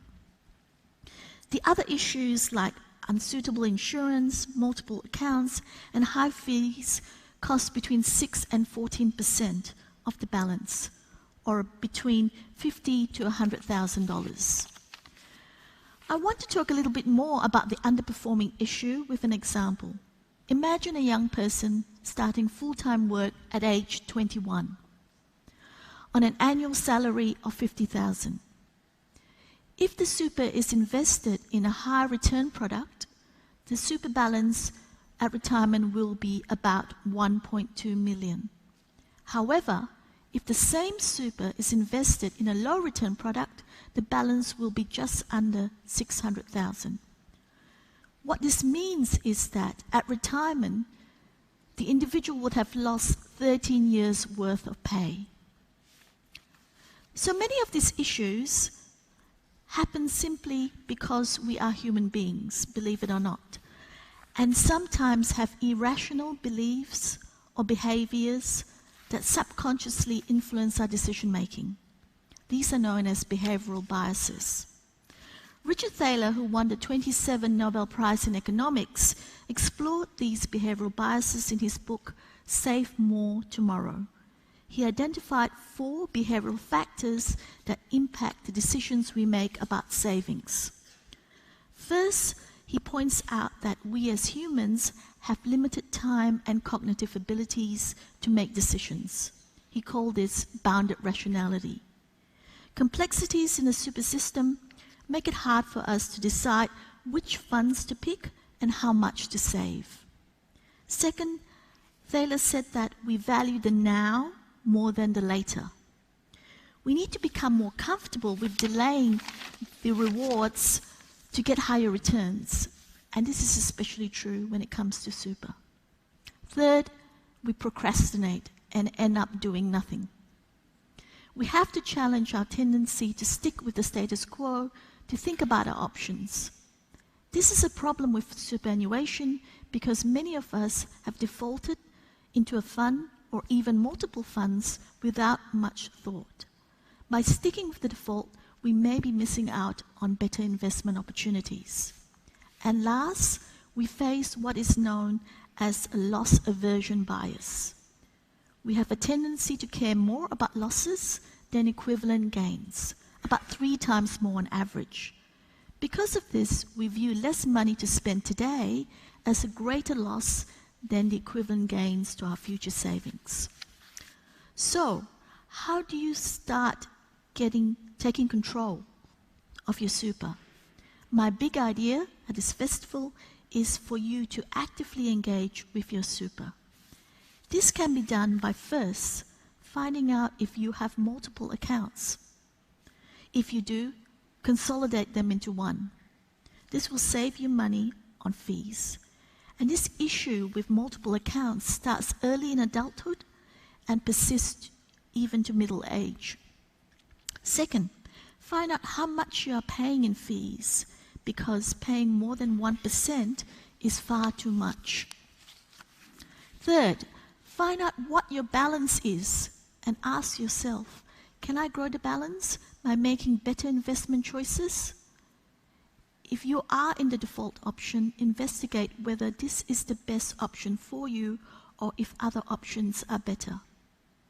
If you don't feel you have the information to make these decisions, please get professional advice.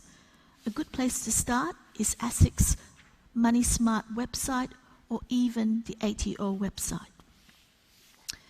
You are probably thinking, I've heard this all before, we've all seen the ads on telly, or she's not really talking to me.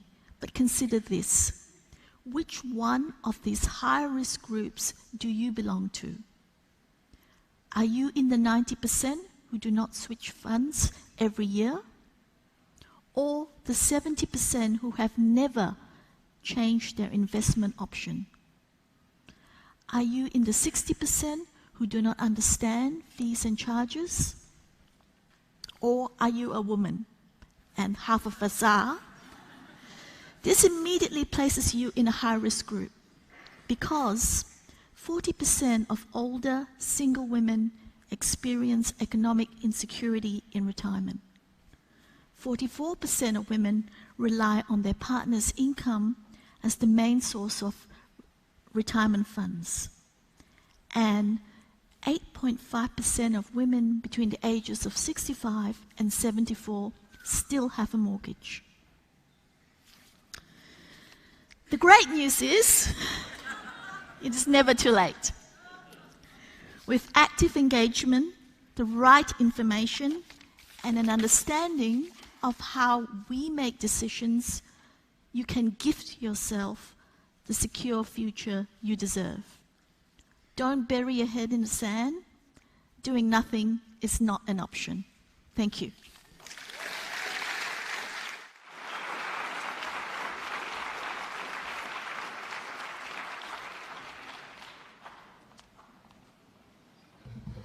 Thank you, Millie. And I hope we're all now suitably chastened. I know I've made a personal vow to do better with my superannuation.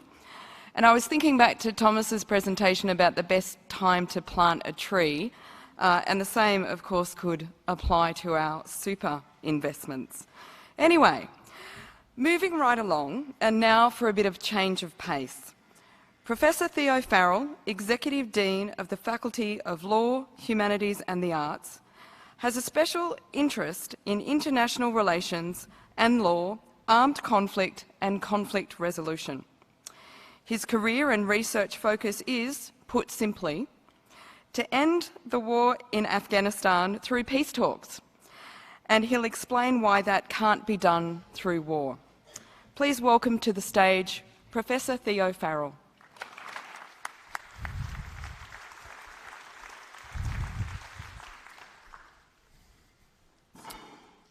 Do you remember where you were when you heard the news that Donald Trump had been elected President of the United States? I have the clearest memory.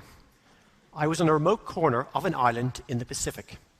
It was a beautiful morning and I was settling down for breakfast with the Taliban. With me was fellow Dubliner and Afghan expert, Michael Semple. Michael asked our Taliban guests if Trump's election would make any difference to the search for peace in Afghanistan. No, they replied. In the eyes of the Taliban, Trump was no different to President Obama. How wrong they were. 3 years later, the United States and the Taliban came incredibly close to concluding a peace deal. Such a deal would have ended the longest war in American history, a war that has cost the US dearly, with almost 2,400 troops killed, over 20,000 injured, and around $1 trillion spent. Many other nations have also made sacrifices, including Australia, which has lost 41 soldiers. Of course, the greatest cost has been borne by Afghans, with over 100,000 war dead. Hence, my big idea is this. In war, it is better to talk to your enemy than not.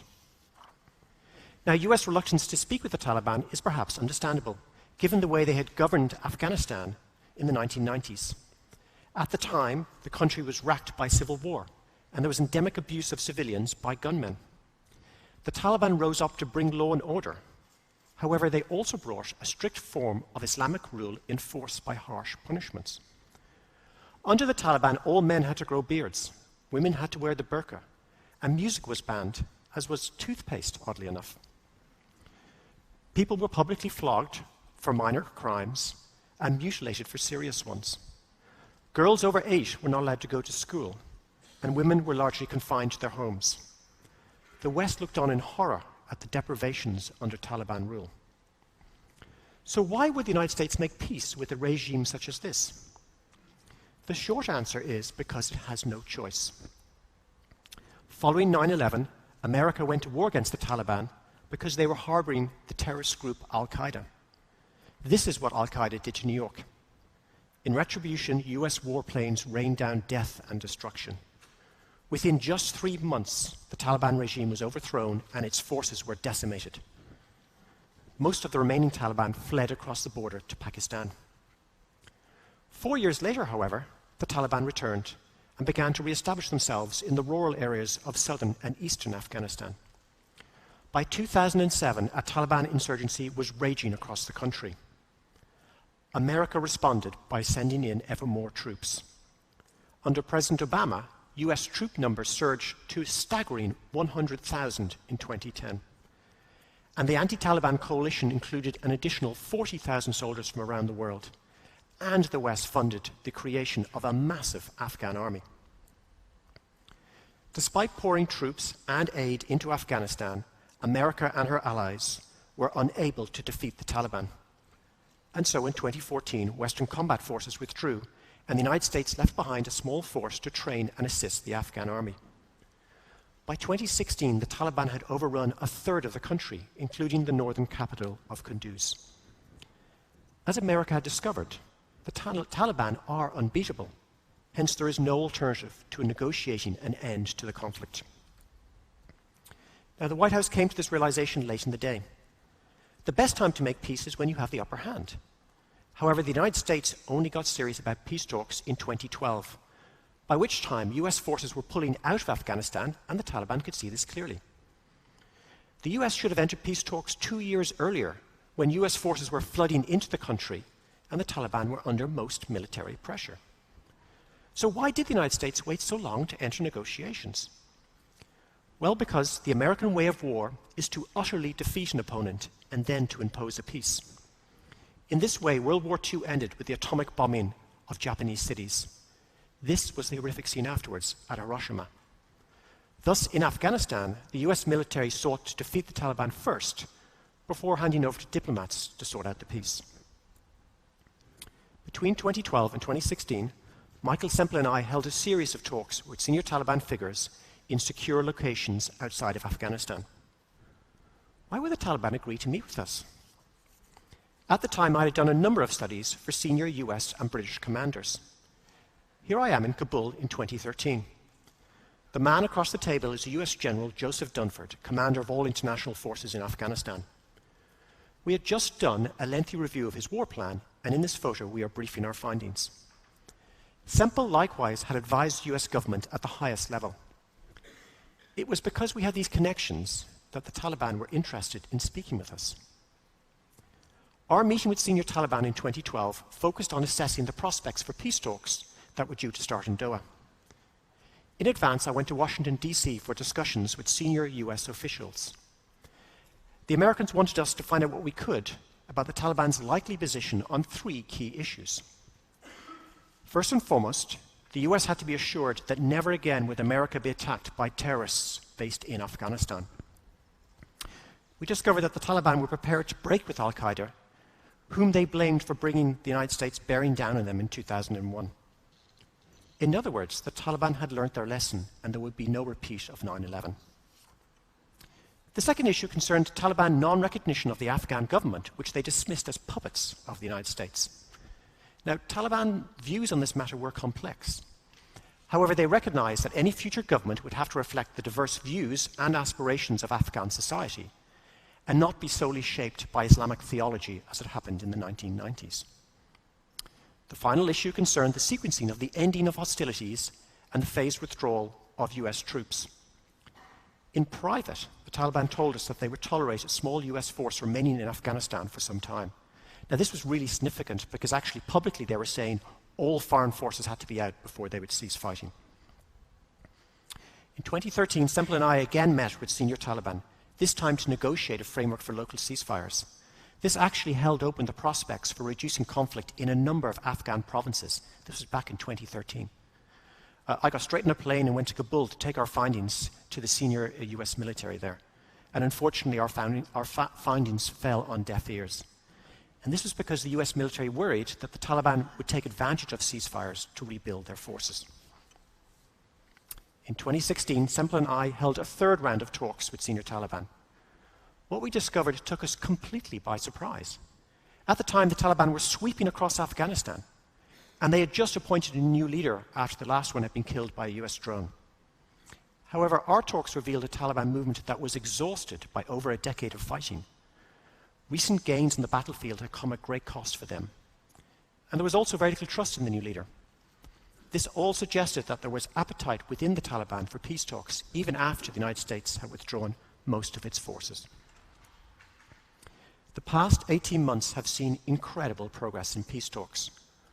Over 9 rounds of negotiation, the US, United States and the Taliban have struck a deal that closely follows what Semple and I had outlined in 2012 in terms of the Taliban breaking with al-Qaeda and the phased withdrawal of foreign forces. Unfortunately, the deal got derailed literally at the last minute. Now, these US Taliban talks did not address the future of Afghan government, nor the protection of women's rights under any future power-sharing arrangements. And such matters were to be left to intra-Afghan talks to follow. These negotiations, when they do eventually happen, which they must, will be far tougher and more complex than US Taliban talks. Trump is the reason for the amazing progress in peace talks, and also for why the deal collapsed. Now, to be fair, Trump is an unlikely peacemaker. As president, he has threatened nuclear war against North Korea, almost gone to war against Iran, and reignited war in northern Syria. However, he is no fan of the war in Afghanistan. He has long promised to bring all US troops home. The 2020 presidential elections drove forward the recent talks towards a peace deal. And then Trump's ego took over. Against all advice, last month he invited the Taliban to meet with him in person at the presidential retreat in Camp David. Trump wanted to be seen to close the deal, and instead he caused the whole thing to unravel. For reasons that are still unclear, he called off the meeting and vowed that the US would hit the Taliban harder than ever before. Trump, the supposed peacemaker, showed his true colors. Afghanistan remains mired in conflict. In August, more civilians were killed in Afghanistan than in the conflicts in Syria and Yemen combined. The Afghan people have a long and difficult road ahead of them. However, talking to the Taliban remains the best hope for peace. Thank you.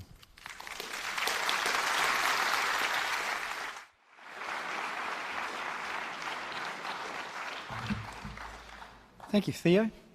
Given recent developments in the Middle East and Theo's interest in armed conflict and conflict resolution, I'm guessing he's going to be fairly busy. Okay, our next speaker is Professor Marika Badaram. Marika is a dietitian interested in biostatistics and weight management, and she is investigating how data mining can determine the characteristics of people who drop out of weight loss trials and programs. And armed with this information, she's seeking to better design more effective diets. So please welcome to the stage Professor Marika Badaram.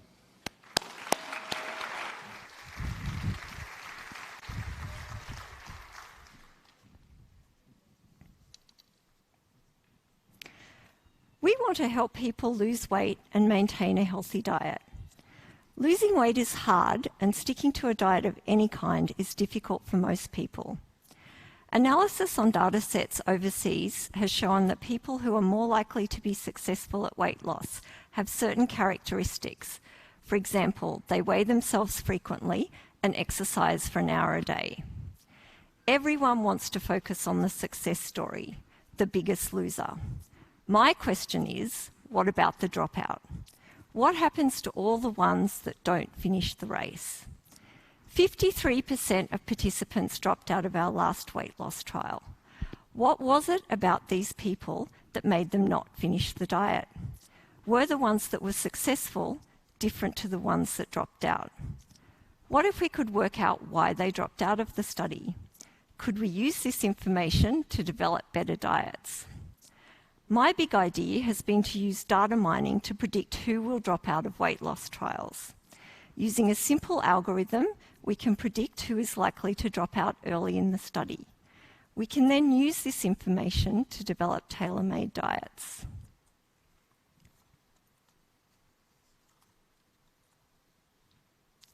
Firstly, I needed to identify what things might cause people to drop out of weight loss diets. I started by thinking about what we know contributes to weight gain in the first place. There are many factors. Some of these, like genes and nutrition in the womb, are really difficult to change. Then there are lifestyle factors, like lack of sleep and exercise and overeating.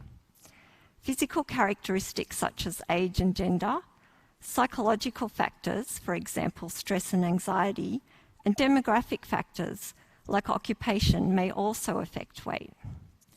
The obesogenic environment, which refers to a lack of access to parks and green spaces and an overabundance of unhealthy food outlets, is difficult to control for an individual. The food industry is also implicated. Many of you will be familiar with images such as this one, showing the relative change in portion sizes of common foods over the past 20 years. In developing a model to predict who would drop out of our studies, I wanted to look at simple factors that we measured as part of our trials to see which ones had the biggest impact on dropout. Age, gender, type of occupation, activity levels, general well-being, caloric intake, and compliance with the diet through measuring weight loss were the factors I used to put in the model. The data I used to develop the model was from dietary weight loss trials we have run here at the University of Wollongong, where we have engaged the food industry and food companies to look at the effects of increasing fibre, different types of protein from animal and plant sources, increasing vegetable intake, or manipulating fatty acids like omega-3s. The studies I looked at lasted up to 12 months. It didn't matter what type of diet people followed, the dropout rates were around 40 to 50%. The first approach I used was to look at paths of weight loss during the study. In weight loss trials, just like on TV, all the focus is on the endpoint. Success is defined as a weight loss of 5% or more at the end of the study. But if half the people aren't making it to the end of the study, we needed to look at what was happening along the way. After all, as the saying goes, it's not where you end up that matters, it's the journey. What I did was use a statistical model to cluster people into different paths of weight loss over the 12 months of the study. 3 distinct patterns of weight loss emerged. The first group, I call the rapid weight loss group, had already lost an average of 9% of their body weight by 3 months and continued to lose weight until 6 months when the weight loss plateaued. Only a small proportion of people in this group dropped out. The second group, called the maintainers, had a pretty good initial weight loss and continued to lose weight slowly throughout the study. More people in this group dropped out. A third group, called the regainers, lost a small amount of weight over the first 6 months and then tended to regain weight over the rest of the study period. People following this path were the most likely to drop out. So what factors were associated with these weight loss patterns? The first thing I identified was that the early period of weight loss was really important in predicting how people would progress through the study. By 1 month, the die was cast. Secondly, older participants were more likely to be in the rapid group, and there was a trend for those being retired to do better. Weight loss studies require a great deal of time commitment, and perhaps this group were more available for the appointments. We've also found that older participants find it easier to stick to a meal plan. After establishing the factors associated with these weight loss paths, I went on to use data mining to find an algorithm we could use to predict dropout. When doing data mining, you normally use a number of different methods and compare the accuracy to determine which one is the best fit for your data. Data mining is somewhat of an art form, and sometimes you have to make a trade-off between a really accurate model and one that might be useful in your setting. In our trials, we want a model that is accurate, but simple to understand. If it works in our trial, we can translate this to a general message for everyone, so we don't want it to be too complicated. I considered a number of different data mining methods for predicting an outcome. These included neural networks, support vector machines, regression, boosting, random forests, and decision trees. Neural networks are very popular. These are the basis of a lot of AI applications. They are called neural nets after the biological neural networks in the brain, where inputs are received by synapses, processed, and passed on to joining synapses. In data mining, the synapses are called nodes, and there is usually at least 2 layers of these. The slide here shows the neural network for predicting dropout in our studies. I'm not going to go into detail about the interpretation because although this model might be good for predicting dropout, it's too complicated to be easily used. The method I decided to use was a decision or classification tree. It's called a decision tree because it starts with a single root and then it branches off into a number of solutions just like a tree. They are particularly useful as they are graphics which can help you see or visualize the model. The decision tree picks the most important variables and then categorizes them by finding a cut point that can be used to predict an outcome. Using this algorithm, the key predictor of whether or not participants would drop out was their weight loss at 1 month into the study. Those who had lost less than or equal to 2% at 1 month were 5 times more likely to drop out than those who had lost more than 2%. The average starting weight in our studies was 88 kilograms. For someone at this weight, 2% at 1 month would be a 1.8 kilogram weight loss. This is consistent with guidelines for healthy weight loss, where a loss of around 0.5 to 1 kilo a week is recommended. So what can we do with this information? Weight loss trials are really expensive to conduct, and this information can be used to design better dietary approaches. Regardless of the type of diet people are following, if they've lost more than 2% by 1 month, they're doing well and they should keep going. If they haven't lost more than 2% of their starting weight by 1 month, then they're more likely to drop out. If we want to maintain the weight loss and keep people in the studies, we need to change what we are recommending for people with low initial weight loss. I don't have the answer yet about what sort of new approach can be used. However, targeting the causes of weight gain that we can work on, such as increasing exercise and addressing psychological contributors, may be a start. These factors might be different for each person, and further analysis may lead to a more individualised plan. Focusing on early weight loss in our trials and changing the approach for those who are likely to drop out could reduce the number of people we need in our studies and make them cheaper to run. More importantly, my big idea is going to help work out strategies to get everyone to the finish line. That's it. Thank you.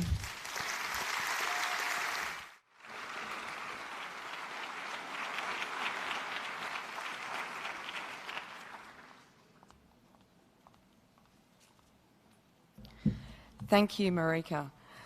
And that was another one of those talks that gave us a real sense of the challenges for researchers. If we want better advice about weight loss, we need to be able to conduct better quality trials to give us that evidence. And now for our last talk of the night, from Professor Heath Ackroyd. Heath is from the School of Chemistry and Molecular Bioscience. He is researching the biochemistry and cellular biology of neurodegenerative disease. You heard a bit about this from Justin Yeobury earlier tonight with his talk on MND. Tonight, Heath will talk about his big idea for developing better drugs to treat Parkinson's disease. Please welcome Professor Heath Ackroyd.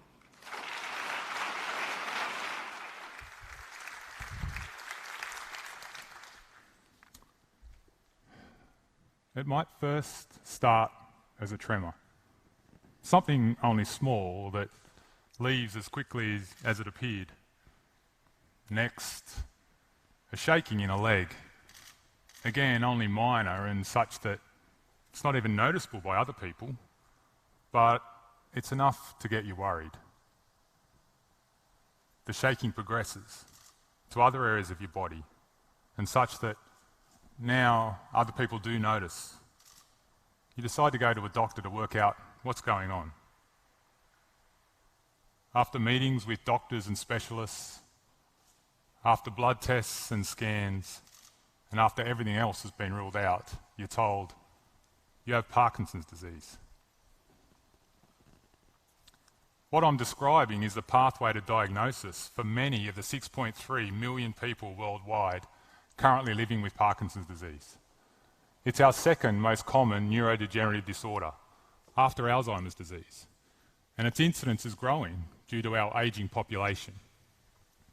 In Australia, each and every day, 30 people are told, you have Parkinson's disease. Debilitating, progressive, incurable.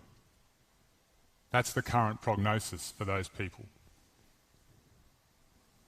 My big idea involves finding drugs that act to slow or even prevent diseases like Parkinson's disease. In order to develop these drugs, my research seeks to understand what happens at the molecular level to cause these diseases. Clinically, Parkinson's disease is defined as a disorder of the nervous system. It's the result of damage and death to specific nerve cells in the brain, the ones responsible for the production of dopamine. Dopamine is a small molecule your body uses to control how muscles move. Without it, muscles spontaneously contract, or they do not contract at all. And it's this that leads to the characteristic symptoms of Parkinson's disease: tremor, uncontrollable shaking, rigidity, a slowness of movement, and a loss of balance. In people not affected by Parkinson's disease, there's a region in the midbrain known as the substantia nigra. This region appears darker than the surrounding regions because it produces the pigment melanin. In the brains of Parkinson's disease patients, this region has been lost. If we look inside this region, we see that many of the nerve cells that would normally be there have been lost during the course of the disease. And in the nerve cells that remain, we see unusual structures called Lewy Bodies. These Lewy Bodies are large deposits or clumps of protein and are the hallmark of Parkinson's disease in the brain. But these clumps of protein or large deposits of protein are not just associated with Parkinson's disease. As you've already heard from my colleague Justin Yerbury, we also see these protein clumps or these protein deposits in other areas of the brain or in the spinal cord. And here they're associated with other neurodegenerative disorders, such as motor neuron disease or Alzheimer's disease. We believe that this clumping together of protein and its deposition in nerve cells in the brain and spinal cord is what causes these neurodegenerative diseases. My research seeks to find drugs that act to inhibit this protein clumping process in order to treat these diseases. So, how am I going to do that? Well, Justin's already told you some of this story, so I'll just recap the important parts that are applicable to my talk. So proteins are made up of a linear chain of amino acids, as Justin told you. And these proteins, most proteins in your body, can fold into a specific three-dimensional shape. It's the amino acid sequence of the protein that provides all the information for that particular protein to fold into its particular shape. And the shape is critical because it's the shape of the protein that enables it to perform its biological function. The shape is actually held together by bonds between the amino acids, which link together certain parts of the protein, holding them into shape. But you know what? Proteins don't always stay folded. You see, the bonds that hold these proteins into shape can break, and in fact they often do. One of the main factors that can cause these bonds to break are a change in the environment that surrounds the protein, a change we call biological stress. A stress might be a change in the temperature of around the protein, a change in how acidic or basic the solution is, or the presence of free radicals. Each of these changes can cause the bonds to break and cause proteins that were normally unfolded to start to unfold. Now, this is a really critical time in the life cycle of a protein, because when proteins start to unfold, they become sticky, a bit like chewing gum, and therefore in danger of sticking together with other unfolded proteins. It's this process that leads to the protein clumps and protein deposits that I've talked to you about. But you know what? Proteins are folding and unfolding in our cells all the time. In fact, they're doing it now as you sit there and listen to me talk. But we don't all get protein clumps in our brains. We don't all get Parkinson's disease. And even for those that do, for the majority, it only really occurs in the later stages of our life. So, what normally prevents these protein clumps from forming? That question lies at the heart of my research. You see, our cells have evolved an exquisite quality control system to prevent this protein clumping process. One of the main components of this quality control system are molecular chaperones. Molecular chaperones exist inside and outside of our cells, and it's their job to make sure that proteins stay folded, and if they start to unfold, it's the molecular chaperones that prevent them sticking together. So in essence, the molecular chaperones are our body's frontline defenders against this protein clumping process. The levels and the activity of the molecular chaperones inside our cells is governed by one protein, a protein called heat shock factor 1. As the name implies, heat shock factor 1 is the protein responsible for how our cells respond to stress, such an increase in temperature, so-called heat shock, or a change in pH. Normally, in non-stressed cells, heat shock factor 1 resides inside our cells in a so-called inactive state, and it's held in this state by the other proteins. However, upon cellular stress, heat shock factor 1 detaches from these proteins and so becomes activated. The activation of heat shock factor 1 ultimately leads to a dramatic increase in the levels of molecular chaperones inside our cells. These levels are dramatically increased in order to cope with the protein unfolding and the protein clumping that can occur during times of cellular stress. So my big idea is to exploit this quality control system in order to protect cells in danger of forming protein clumps associated with disease. One way I aim to do this is by identifying small drug-like molecules that can release heat shock factor 1 from its inactive state, even in the absence of stress. By doing this, this would act to activate heat shock factor 1 and boost the levels of molecular chaperones in those cells in order to fight against this protein clumping.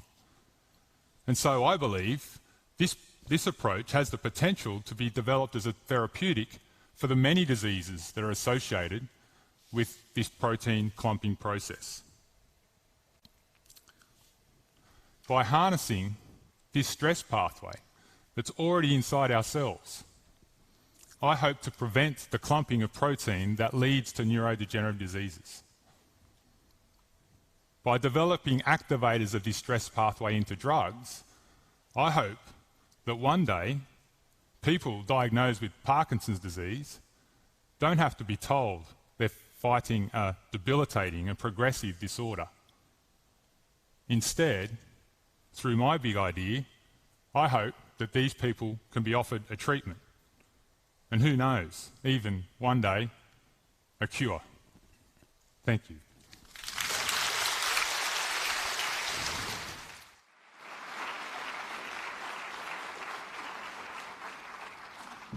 Compelling talk, Heath. Always hard to be the last speaker in in a session. And who would have thought that stress might actually provide some protection against neurodegenerative disease? So I think, yet again, more surprises stemming from our big ideas. Great stuff. It's now time for question time, Q&A on the lounge. So if I can ask our speakers to please be seated. And we've got quite a few questions, but we also appreciate that it's been a long night. So we're just going to ask a few before we wrap up.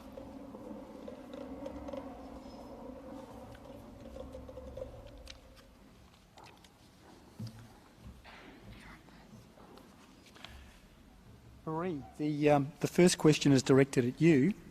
As an inventor of EMA401 technology, did you consider leaving the University of Queensland in mid-2005 to join the newly formed Spinifex Pharmaceuticals? Oh, for a nanosecond? You've got to know what you're good at. So as a researcher, I knew that I wasn't a patent attorney, a business person, a venture capitalist. So it was much better to stay in the university as a researcher and have all those other activities done by experts in their own field, all working together and to achieve the objective. Thank you. And Michael, now we've got one for you. It's coming. I have a stent implanted. That's not me. That's the person asking the question. Can your research help with the problem of blood clotting? Yes. So we have produced coatings that can prevent the absorption of proteins in blood. They're very effective at that. And we're exploring the use of those coatings on a range of different applications, including devices that come into contact with blood, but also other areas like oral health as well, coatings for teeth. And we're also thinking about other ways around this problem, and that's to create a surface or a coating that the body doesn't see as being foreign. So that might require creating a surface that mimics the biological environment or recreates it, like the lining of our blood vessel, for example. Millie, the next question is for you. And I might add that you'll probably notice I've got a fair bit of grey hair, and also I'm missing a fair bit of hair. So I'm particularly interested. I'm particularly interested in the answer to this one. Can I manage my own super, and is it better to do this? Sure you can, Andy. It's No, I don't think I can. You would then have a self-managed super fund. It's a good idea if you want to take control of your super, if you feel you want to make the investment decisions, and if you feel that you can comply with all the super and tax laws that are around. So it's a major decision, major financial decision that requires a lot of time and skill. And I would not suggest taking that decision lightly. I was worried that was going to be your response. Yeah, so maybe not that one, Andy. Stick to the day job. Yeah. Theo, the next one's for you, and I'm going to add my own addendum to the question. But the question is, what's it like to meet the Taliban? Did you find it scary? And my addition is, and how does it help you with your day job? Awkward question. That feels like a loaded question, Sue. Thank you. I mean, obviously, one has to have... I think the important thing... So these meetings, we had 3 meetings. Each set of meetings lasts many days. You're having discussions over many hours. Michael speaks Pashto and Dari and Urdu, so he was translating. The conversations you have, and it's not just with the Taliban, but it's quite typical with many Afghans, is very long because you get these long family histories because it's constantly situating oneself. So that's quite interesting. It's challenging in one respect because, of course, the Taliban as a movement hold views which I think many Western people would find incredibly confronting, actually. And to engage with them constructively, you simply have to put those views to one side. And then when you do that, what you find are, now we were dealing with Taliban diplomats effectively. I only had discussions with one Taliban military commander. But, you know, for the most part, they are incredibly polite, respectful, patient, calm, so these were very constructive discussions. And then, as you get into the second day, they're great sense of humor, actually. And so it was quite surprising the first time, but by the third set of talks, it was kind of what I expected. How does it help me in my day job? The serious point is that if you want to try and get to the bottom of a situation, you kind of have to accept where people are coming from and try and see the world from where they see it, even if you find that perspective very challenging. And that just helps you understand where they're coming from and then trying to understand where there's space in the middle where you can meet. A very diplomatic answer. Marika, the next question is for you. You indicated one data mining technique, as it states here. Do other data mining techniques give similar results? Yes, all the data mining methods that we considered for looking at this problem gave the same answer, and that really is that the early weight loss was critical. If you've tried a diet for a month and it's not working, then it's time to change. If you've stuck with it for a month and you're getting some results, then keep going. The results were consistent. Persistence. Brilliant. And Heath, you don't get off the hook. And I'll have to read this one properly. So if these proteins are capable of clumping together all the time, why are the diseases like Parkinson's associated with old age? Why don't we see these diseases in young people? Good question. So what we think happens is that as you age, the ability to activate the pathway I talked about, so the ability to boost up your chaperone levels, decreases as you age. So in young people, they have a very good capacity, their cells have very good capacity to take care of business, so to speak, when these protein clumps can form. But as you get older, your ability to boost up these chaperone levels in order to be able to cope against this protein clumping process decreases. And that's why we think there's this critical tipping point that as you get older, you see many of these diseases, and that's why many of these diseases are age-related. So you see them in older people. I think we have time for one last question. Marie, it's directed at you, and it relates to pain experienced by animals. How do scientists know if animals have nerve pain in the experiment? Okay. Well, in humans,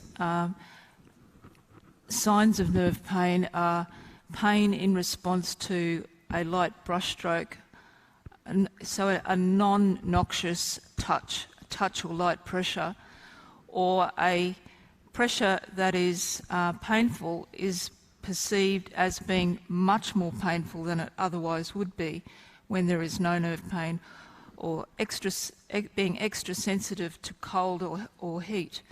And so these same stimuli can be used in animals, and we can measure their sensitivity to those stimuli, and that's how we assess it. Thank you.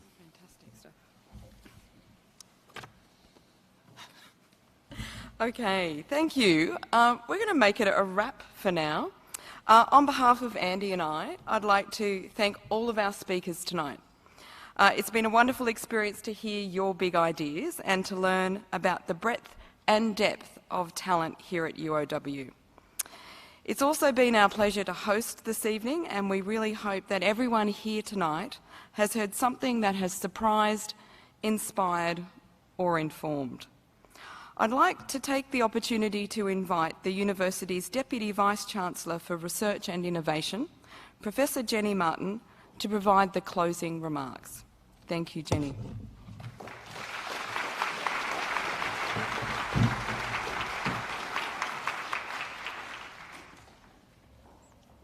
Thank you very much.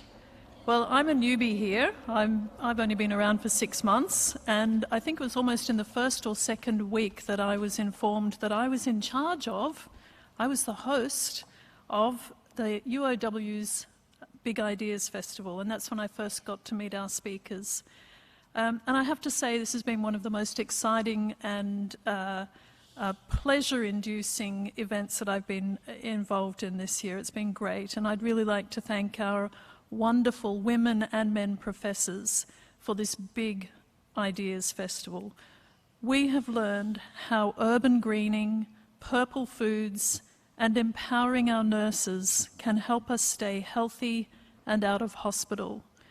That our path to peace in Afghanistan is not through war, but through words, and why we should aim for a positive and equitable learning experience for all higher education students. Through financial literacy, we can better understand superannuation, and by using and analysing data, we can improve weight loss outcomes. And finally, we've seen a pathway towards a cure for motor neurone and Parkinson's disease, and by visualising single molecules and single cells in our bodies, we can understand how they communicate, and we can create better medical treatments for people suffering diseases. I'm immensely proud of the fact we have such an incredibly talented group of researchers at UOW. I'd like to thank all our speakers tonight who have shared their innovative research ideas with us. I've already given them a little gift, which might be a 750 ml bottle of anthracene-enriched liquid. We've learnt so much from them, and I hope everyone here tonight will leave feeling inspired about our future. I'd particularly like to thank Emeritus Professor Marie Smith AC, who is a colleague of mine from the University of Queensland. We heard about the highs and lows of drug discovery and development research, and I thank her particularly for travelling all the way from Brisbane to join in our Big Ideas Festival as our guest speaker. And we look forward to hearing more from her about her incredible research, the new drug development for chronic nerve pain. I'd also like to give a big thank you to our organising team from the Research Services Office, all our volunteers, as well as our MCs tonight, who have all ensured this event has run so smoothly. And finally, to all of you, our audience, for being here tonight, whether you are staff or student, members of our broader community, or an UOW alumni, this event was your event. We hope you continue to remain engaged with us, continue to support our research, our innovation, our big ideas. Follow us on Twitter, Facebook, and Instagram, and stay informed. Thank you and good night.